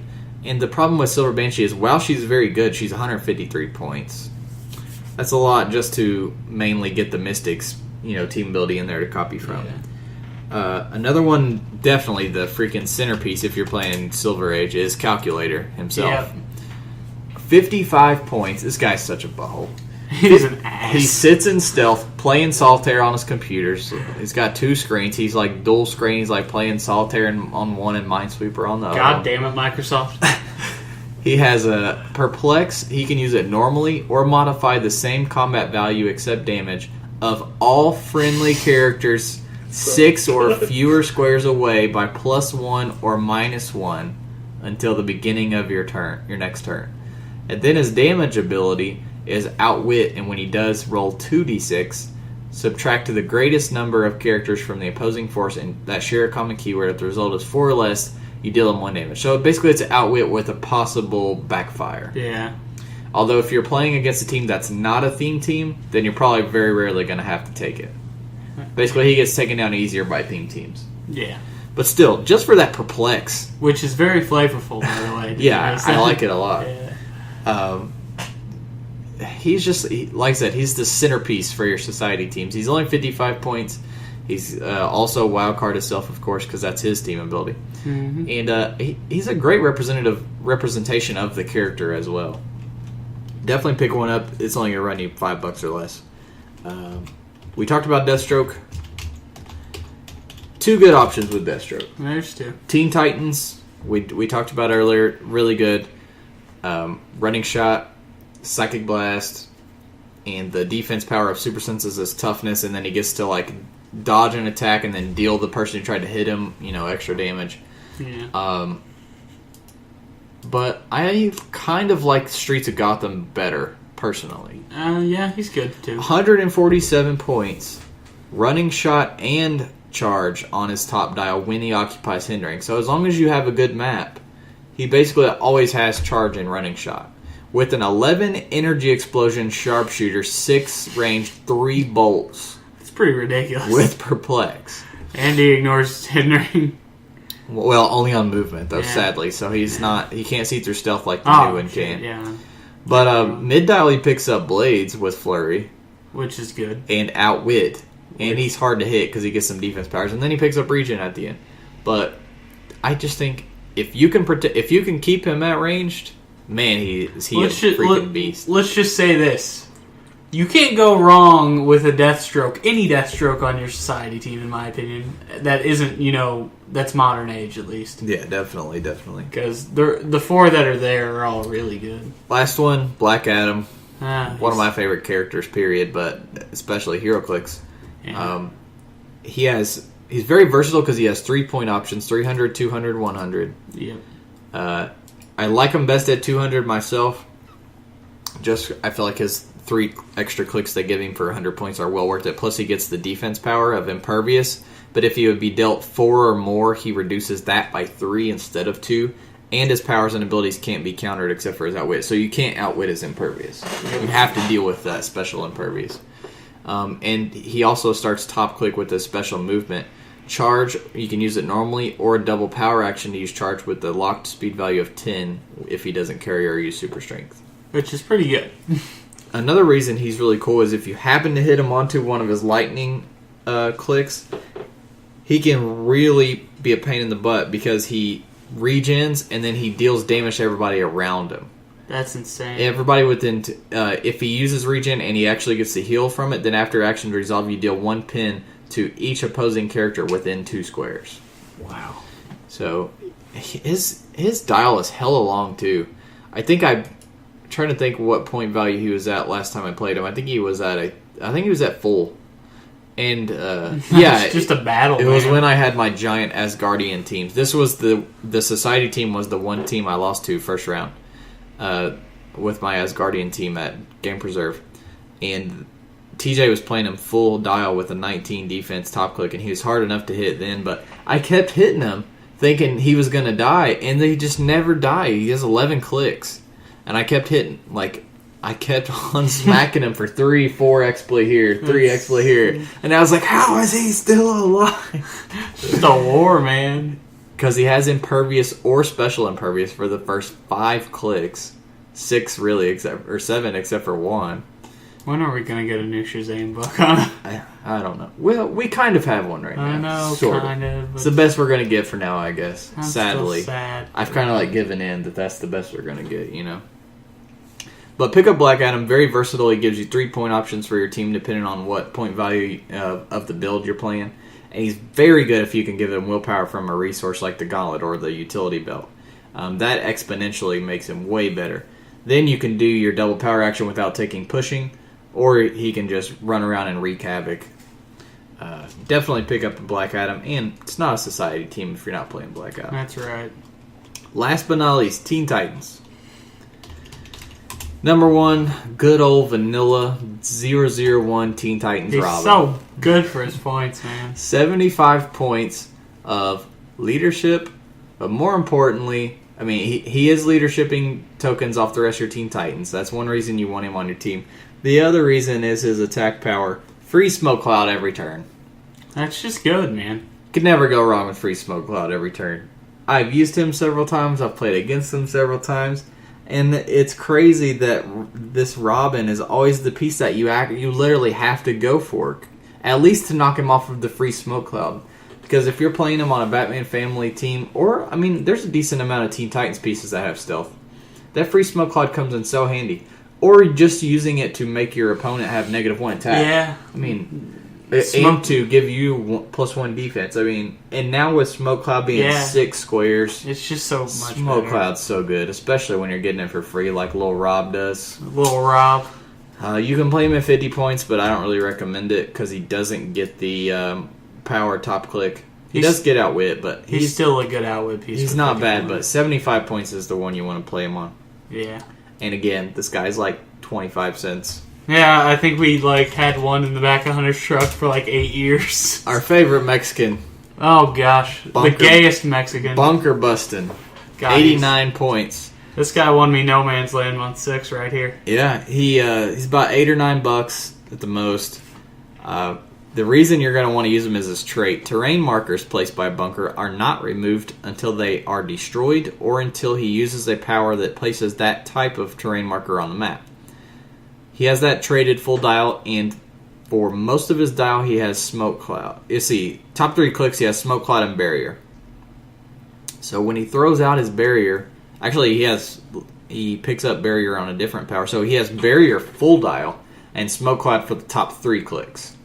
And you can place down Barrier that's not going to be removed, and you can place down Smoke Cloud at the same time because that trait says of that type. Yeah. He's very useful. If you have a figure that is separated a little bit and can't even hit for 3 damage, then you can just throw a barrier around him and lock him in the whole entire game, and he can't get out. Yep. Or you can just build up. He's such a board control piece. For 89 points, he's well worth it. And he can hit back, we've seen. Yeah. He can hit himself. I mean, he has Perplex with 3 damage and 10 attack at the beginning. But late game, he gets Close Combat Expert. And Quake. Yeah, with Quake. And we've seen him dish out some damage when he needs to, too. That's one of my favorite of the newer pieces that have come out. I love Bunker. Yeah, Bunker's one of my faves. You'll have a blast playing Bunker. I definitely would be remiss if I didn't mention my absolute favorite piece of all time, DC 75th Anniversary Beast Boy. Yeah. I can't talk enough about this Beast Boy. Of course, if you pick this guy up, you're going to want to pick up all the other Beast Boys, at least the main ones. But I'll talk about this guy. He's only going to run you $2.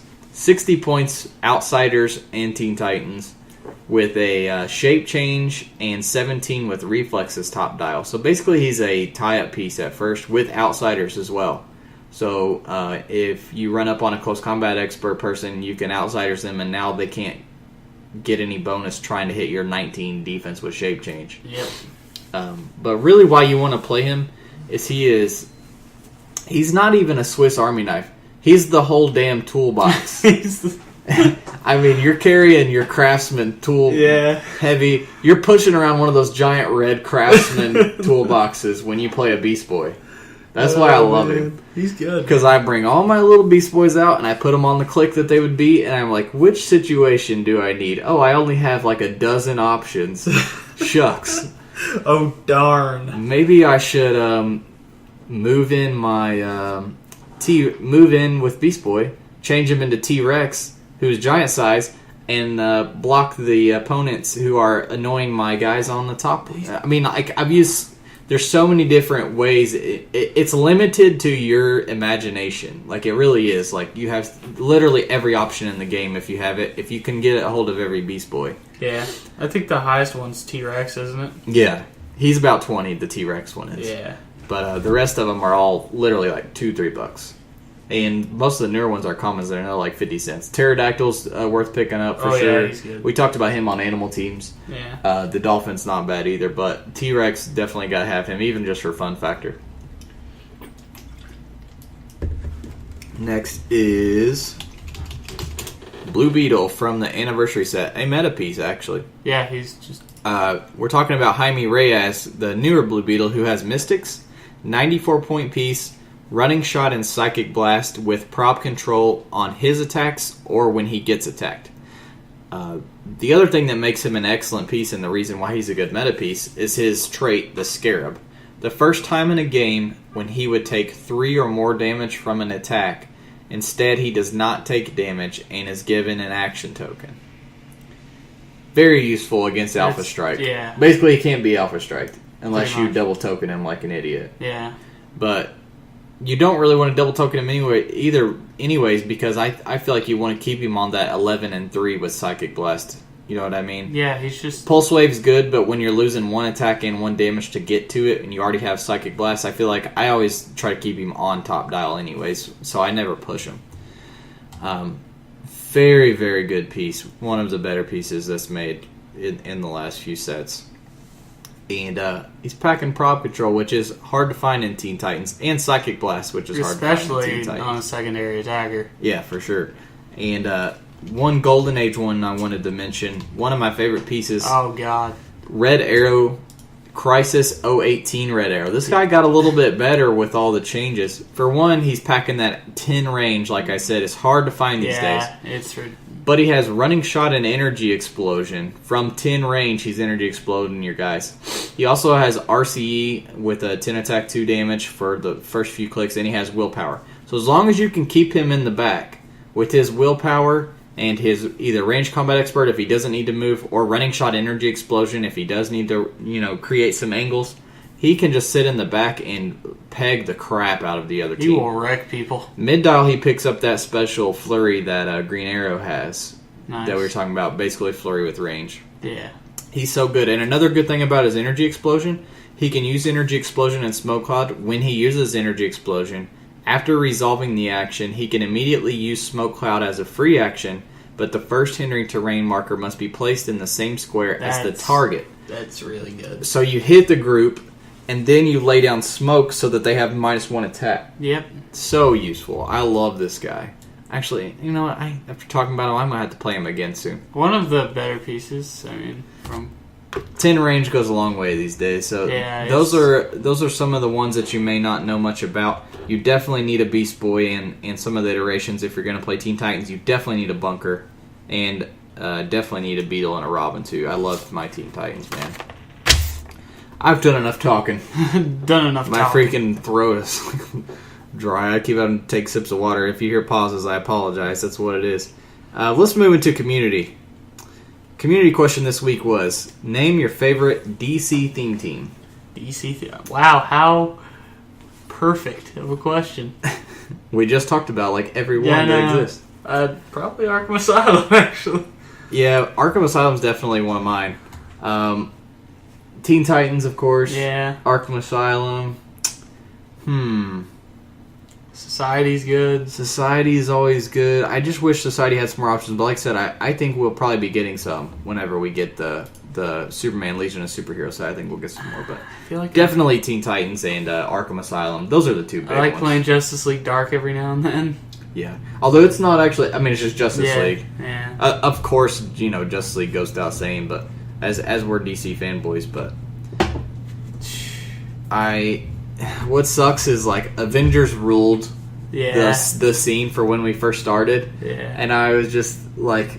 When will suffered through it, Yeah. and then finally I got all these... Like, it started with the anniversary sets. Yeah. It started with the anniversary sets with some of the good Justice League pieces, and then New 52 came out. And then Batman came out and gave a couple good ones, and like Teen Titans came out and gave a few good ones, and then it gave the team base. And sadly, like I was all excited because I was like, yeah, now it's time for the Justice League to rule these. It's like I'm getting payback for every freaking time You had no idea that I played all these Captain Americas and all these Avengers teams and Hawkeyes, and now it's finally my Justice League turn to kick everybody's ass. And then the freaking team base had to come out and like ruin my fun because now if I say I love Justice League, everybody's gonna think I'm a douche. Yeah. Oh yeah, you love Justice League. Yeah, I bet you do. You love your little Justice League team there. So, Powers can't be outwitted, you piece of shit. But Arkham Asylum and Teen Titans are the big ones for me. Yeah, definitely. As far as what we heard from the community, I got a lot of Gotham City. How did I forget Gotham City? Oh wow. shit, yeah. Jesus. But I heard a lot of Batman Family, which has been a big one. Yeah, There's been a lot of Batman sets. I play against Batman Family, it seems like every week. Yeah, so, there's so many good pieces for it. I mean, there's so many solid, efficient pieces for Batman Family. Another one I heard a lot was Kryptonian. Yeah, that's and there was one more that I heard a lot too. I think it was Arkham Asylum actually. Now that I think about it, a lot of Facebook people say Props to the Arkham community. Asylum. Yeah, you guys got some good taste. Yeah. Drew and Hunter approve. As far as dial design goes, the first assignment I'm going to give out right now, and it's kind of a special announcement also. Ooh. This month we're going to be doing team bases. Ooh. And instead of our usual format where each week we give an individual, assignment out and we grade it, basically each week, starting with each Monday, people will be able to submit one single figure from their team base. Okay? Yeah. And so what you guys will be doing is for the first 3 weeks, starting now with week 1, each week you will submit to me one single figure and its dial from off of the team base. And you'll do that for the first 3 weeks. So you're only going to have to show me 3 of the figures that are on your team base. And then on the 4th and final week, you will submit the entire team base and its asset dial. You do not have to make a dial for all the other pieces on there. You can if you want, but you don't have to submit a dial. So if you're playing, basically what I'm saying is if there's 6 figures on your team base, you can turn 1 in for the first 3 weeks, and then those other 3 you don't have to make dials for if you don't have time, but you can submit them if you want. So we're going to all 3 also be grading these together, and we will add up your score. Like, we'll each rate it and add up that, and then we'll give you a score. The only stipulation, the only limitation that's going to be is I want Marvel only for this month. And then at some point we'll be doing a DC one. So for this month it's going to be Marvel only. What, you already have some good ideas? I already won. I knew we should get on there and make some... Yeah, I had an idea, but I guess it'll wait till next month. Well, don't throw it out there too early. Okay, because then somebody might steal it. I know. I mean, I think someone will do it, but... As far as how many characters you can have on your team base, we're just going to stick to the current options available. I want in between 3 and 7. I think that's the most, right? Shi'ar has 7. Who has 3? There's a lot to have 3. Well, not a lot, but... Outlaws. There's Outlaws. There's one other one that has 3, isn't there? Trinity of Sin. Trinity of Sin, yeah. So anything between 3 and 7 is fine. As far as best build goes... Oh, we need to talk about best build because we played we played it, and then we never got to talk about it because remember we did the podcast before. Oh yeah. We went to the dugout last week. So Austin's not here, but who really cares? We're going to talk about best build from last week. Maybe the guy who he was, whose team he had. I feel sorry for whoever had his team since Austin obviously doesn't care enough to support you. Yeah, and show up he doesn't and talk about how much he loved your team. But which was Bob from HC Realms. I'll go over Austin's team real quick because we did talk about it last week. Austin had the Asgardian team from Bob on HC Realms. It was Odin, the Fear Itself piece with I think a couple trolls. Yeah, maybe. I don't even remember. Dang it!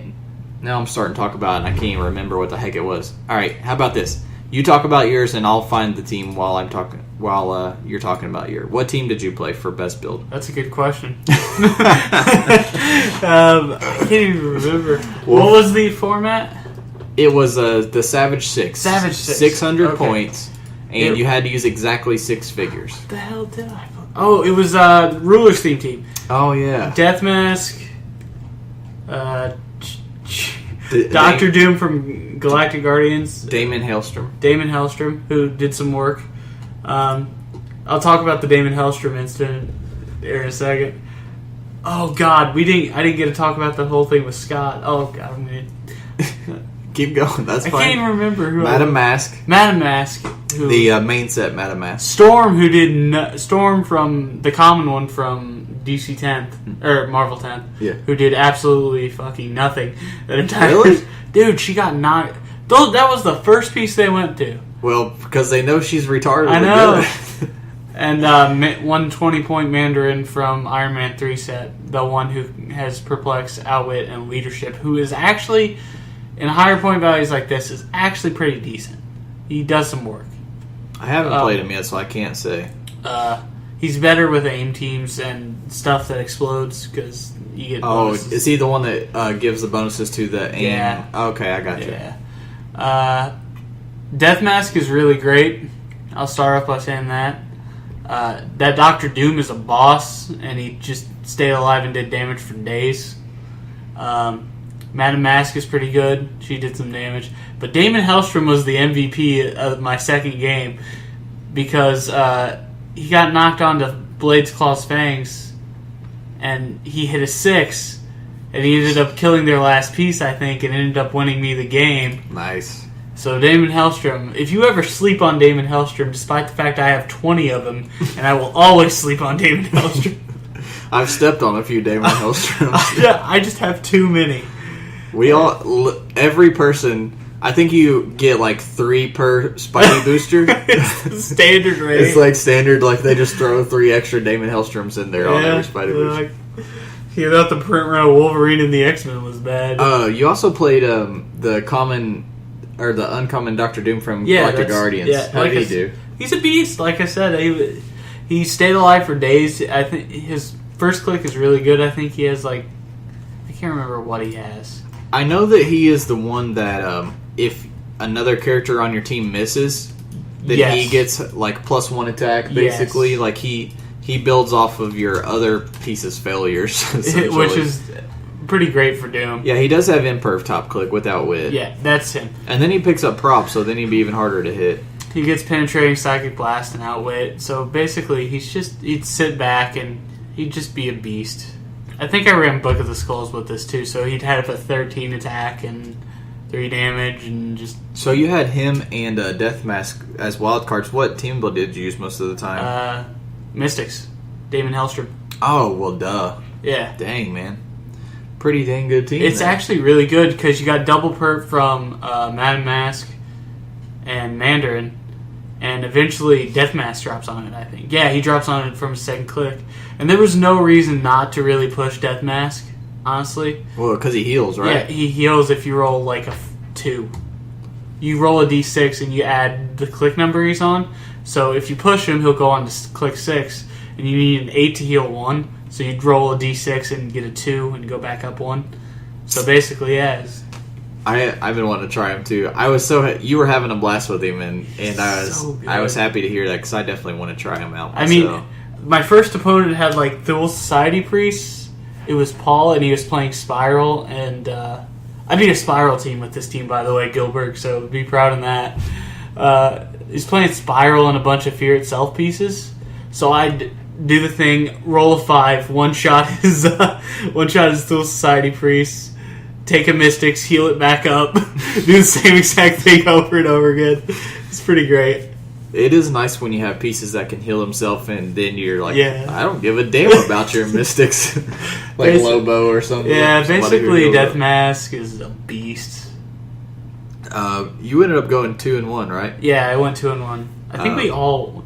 I mean, you'll get to it. I went 2-1. Austin went 1-2, I think. Yeah, so guy who made Austin's team.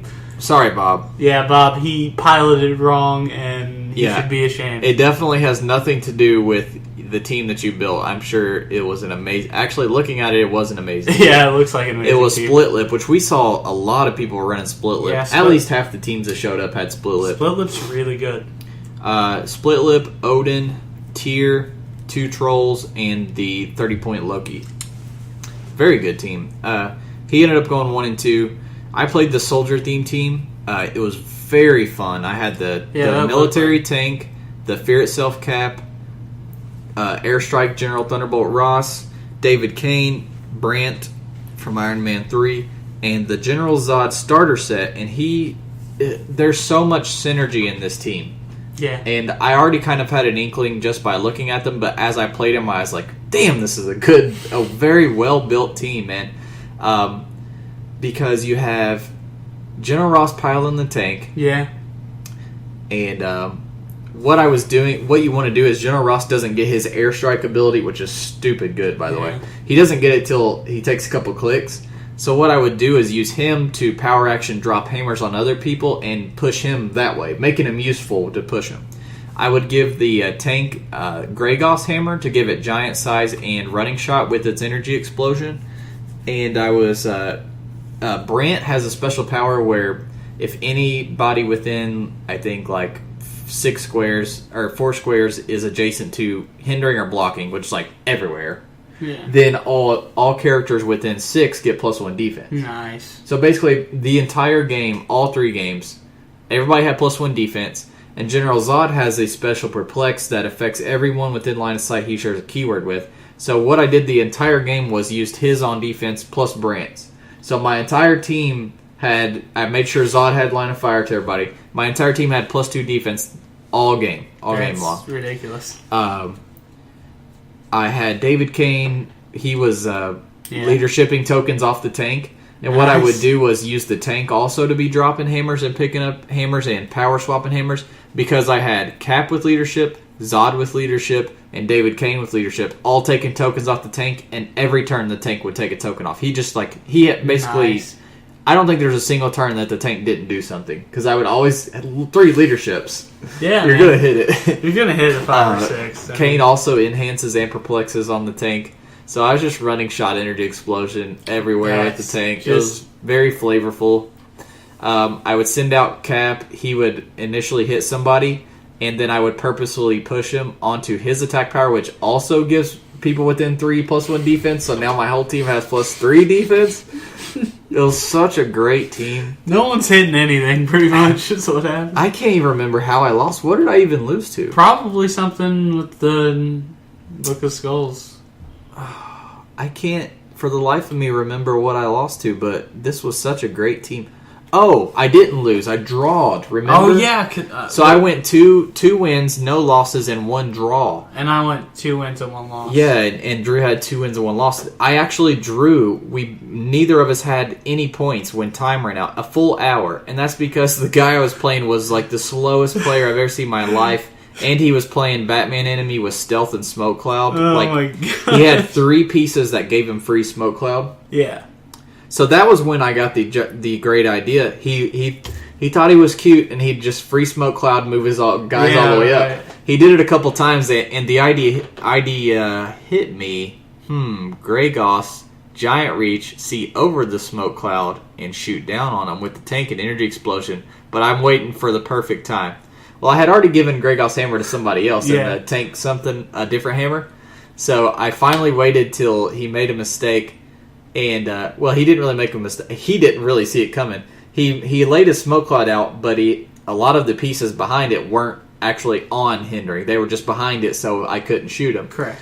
So I gave Cap and Power Action, swapped and gave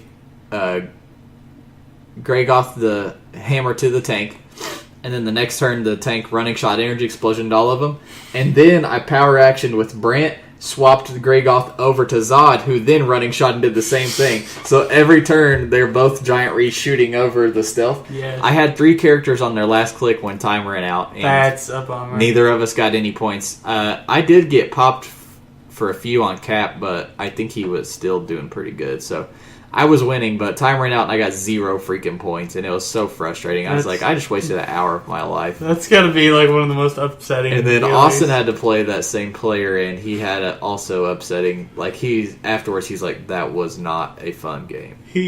I think he ranked it among the worst of his life, right up there with the Gen Con Street Fighter guy. He was like, that was so slow and boring. And I was like, hey, I played him too. I know what you mean, but I think Austin lost to him. Yeah, he did. Austin went 1-2, Drew went 2-1, and I went 2-0-1, which is slightly better. So GL Stocky, who built the soldier team I played, ended up winning. And I'm currently making you guys' poker chips as we speak.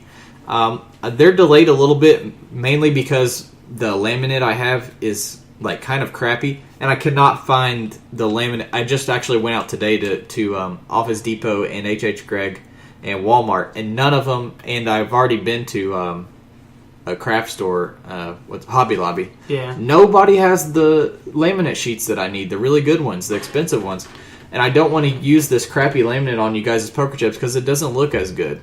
So I'm going to have to order it online. So I'm going to go ahead and make them, and then I'll have to wait for my laminate to get in, and then you guys will start getting these in the mail, the poker chips. But he wanted... he gave me something new to make that I hadn't had to... Oh, Killer Croc from the No Man's Land. So I made him some Killer Croc tokens. Anyways, thanks you guys for submitting to that best build contest. It was a lot of fun. All the teams were fun. Yeah, seriously. There were tons of good, tough. It's always tough to pick you guys pick one out of all of the great submissions we get.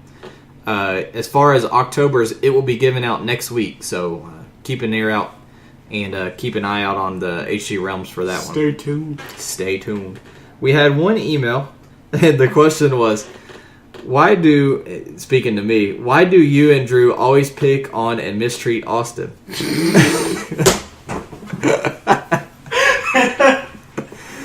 Okay. The reason I love Austin, if you haven't noticed, Hunter Smith, Austin Smith, yeah, we're related. He's my cousin, and he and his brothers, he has 2 brothers, all the same. We're all the same age. I was the oldest grandkid. And they are literally like brothers to me. Like, I think of them as absolute brothers. And that's why I pick on him. It's because I love him. And he's just so damn easy to pick on, too. Oh, my gosh. All right. Let me start this off by saying I've known Austin Smith for a significant chunk of my life. He's been my friend since high school. He's always been a good guy. But that does not mean I can't give him shit. That does not mean that it... I'm just saying... He gives me a ton of crap. You guys don't see it because I mostly do it on the podcast, and he tends to be a bit more reserved about it. But yeah, he likes to behave himself on the podcast and act like he's a nice kid and everything, you know. Yeah, but tries to speak all proper and be nice and let you kind of interrupt him without retaliating. That's not really what he's like in real life. You don't know the truth. No, we don't do it maliciously. I love Austin. Yeah. Like Austin is my brother, and his brothers are also my brother. We're family. If I didn't like Austin, I would not talk. Absolutely. And like I said, he's just fun to pick on. Anyways, like he's one of those people. My little brother is like that too. Like I love picking on family members. It's just fun. No malice there. Yeah, seriously. It's all love. Just like how that's our one email. We usually hold hands and just bro it down while we're doing these podcasts. That's right. We're not really malicious. Let's move into comics. There was a ton of villains books that came out last week, and I read literally all of them. Did you get to read any? No. Oh, damn it, Drew. I know. I'm busy. I'm sorry. I know. I understand. The absolute best one, in my opinion, Arcane from Swamp Thing. Yeah. Oh. A+, man. Did they get... Ooh. It's very cool. I'm going to have to read it. Now, you've been reading... Are you up to date on Swamp Thing? I'm not up to date, but I've read Swamp Thing. Okay. It's really good. Have you seen all the Arcane stuff? Yeah. Okay, this one is... you know how Arcane gets killed at the end of the big event thing? This one is basically Arcane is kind of, I guess, in heaven, but to him it's hell because there's no death. You know what I mean? Yeah. And he's like just bored out of his mind. That's awesome. And what's her name comes back. What is her name? Swamp Thing's girlfriend. Abigail? Abby comes back, but she's in her like form of like leader of the Black or whatever. Yeah. She looks awesome. And she's like teasing him and she wants more information about her mother. And in him telling, basically she's like, I'll give you a little taste of the rot for information because she's like missing her family. She never really knew much about her mom. And so she teases him so that he'll get information. But through him telling the story, you actually get more of his background story than you do, her mom. It's not really about her mom. It's mainly about him. It was excellent. Very well drawn. Very well written. Just like Swamp Thing. Man, Swamp Thing's so good. Swamp Thing and Animal Man go hand in hand. That was the best one. Black Adam was a close second. The Secret Society book was really cool. Basically, the Secret Society book takes you into Owlman, the leader of the crime syndicate, and tells you his backstory. It basically takes place in their world where they came from, and you find out that like how Alfred came to be the outsider and how Batman treats people, and it's so crazy. It's I need really to read cool, that. though. Yeah. It gives you a real behind the scenes look. Bane was really good too, and Bane is setting up some big events for the whole Arkham versus I'm kind of Blackgate. Yeah. Basically, if people haven't been reading these villains books, since Batman is gone, the people who broke out of Arkham, the main guys, have split up Gotham into certain territories, and Mr. Freeze has one, and Penguin has another, and Scarecrow has one, or whatever. And this book is about Bane creating his army and kind of telling a little bit of backstory on him, like the myth and how badass he is and everything. And they're headed to Gotham to fight to take over all of Gotham. It's really cool. That was very good. The Rogues book was good. Some other books that were pretty good that I recommend picking up. Rogues, Lex, Black Hand was really good. Black Hand's always cool. The only problem with Black Hand is not a lot happened. Clayface, Deathstroke, and Cheetah. Those were all pretty good. I'd recommend picking them up if you're interested in those characters. Scarecrow wasn't bad. Scarecrow does, though, set up a lot for what I was just talking about with the Gotham City being split up. He kind of goes around and he talks to all the leaders of each one, and it kind of gives you all the backstory information that you're going to need for this upcoming event. Basically, they're making a little mini event of it, basically Arkham Asylum versus Blackgate. It's going to be cool. And Ra's al Ghul and Hell both were not worth reading, in my opinion.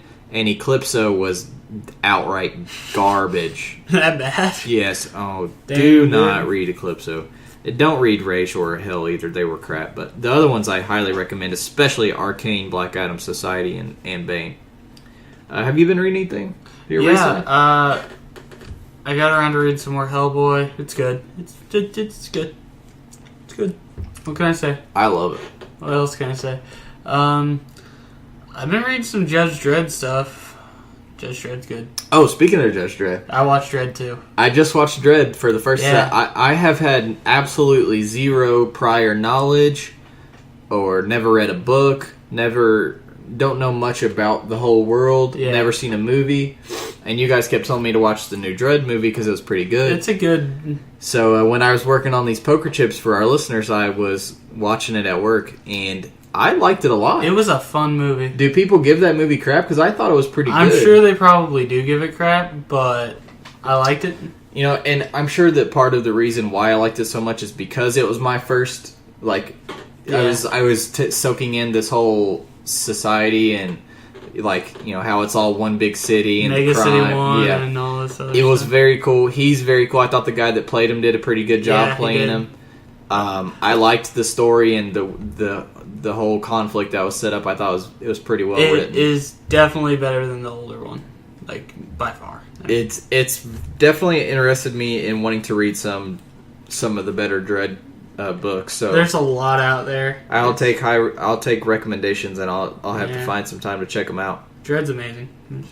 He's a cool guy. He does have one of the coolest helmets of all time. That's oh my god, that's just judges in general, man. Yeah, I mean they all had it, but yeah, him accompanied with that deep Batman-esque voice. I need to get the Dredd. If you have some of the Dredd clicks and would like to trade them to me, you should totally do that. I can keep some my eye out for them. Yeah, I definitely want them. Are they any good? They're not. Judge Death is pretty good. I mean, he's not pretty good, but for old standards, they're from Indy. Indy is farther.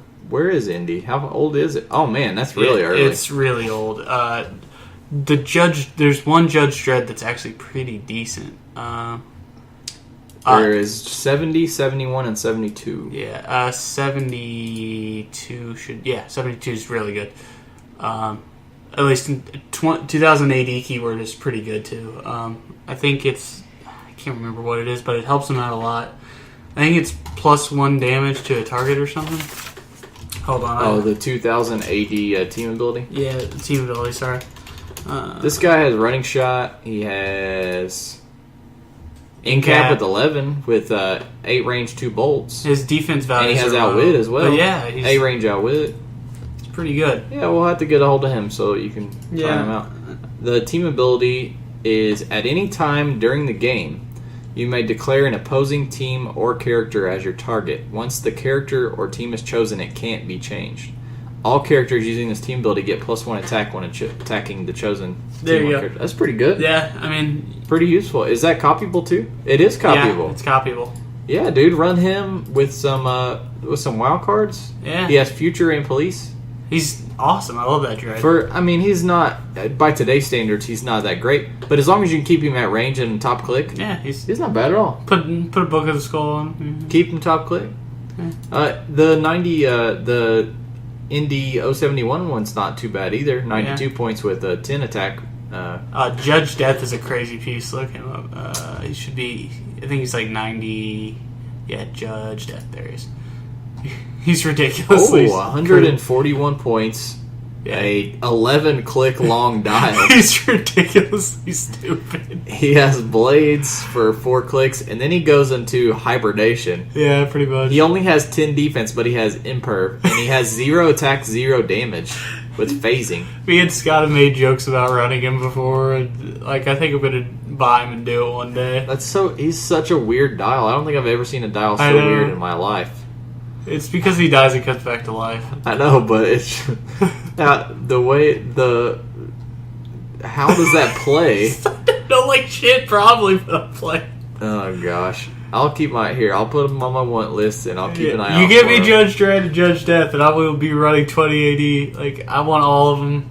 If you got him, head him on over to Drew's. Send them to Drew. Yeah, seriously. Especially if you don't want them and they're crappy and you don't. They're pretty crappy actually. So, especially the other Dark Judges or whatever. Have you read any more 100 Bullets? Have you had time? Oh no, but there's Johnny Alpha's. Johnny Alpha's not bad. 40 points for TK. 41 points. Yeah, that's that and an upset. We gotta get one of those. Yeah, got Johnny Alpha. Hit me up. Judge Hershey, 33 points for in-cap. That's not too bad, I guess. Flurry for 43 points. Flurry for 56 points. Anyways, we'll look at them later. But, yeah. I am almost done with 100 Bullets. God dang it, it's good. Is Jesus. it better? Oh my gosh. You learn so much about what's going on behind the scenes, and then it's its own thing. Like, there's all these characters, and you start, like, small characters that were, like, part of a side story forever ago play huge parts later, and you're like, oh, mother, how did I not see that come? Like, it's extremely well written, man. This is one of my favorite comics I've ever read, for sure. I highly recommend 100 Bullets to anybody who's never read it. There's about a little under 100 issues in the whole thing. It's apparently worth the read, though. It's definitely. I'm on like 60 something now, and I'm loving it. I've been flying through it at work. Flying through it. I just can't stop. I need to get a tablet, man. You do. You gotta get Kindle Fire HD, the regular version. You don't need the expensive version. Yeah. Anyways, that's enough for comics. Let's get into the outro. Email us, guys. Dial H For Heroclix at gmail.com. Facebook, you can like us and chat with us. Dial H For Heroclix. And Twitter is the same, but on Twitter it is the number 4 instead of spelled out 4. We get lots of emails. I've been talking to you guys. I was talking to one of our listeners over the weekend, giving him tips on a tournament he had coming up. You guys can contact us at any time just to shoot the shit or ask for advice or ask just curious on opinions. Like I said, give us some ideas for main topics that you want us to talk about in the future. And leave feedback and ask questions. And also, don't forget to enter the Dial Design Contest, which starts tomorrow on Monday. This month was actually pretty damn good for it was really fun. Yeah. So this is going to be our first one doing team bases, and there's been some people asking for us to run team bases, so here's your chance.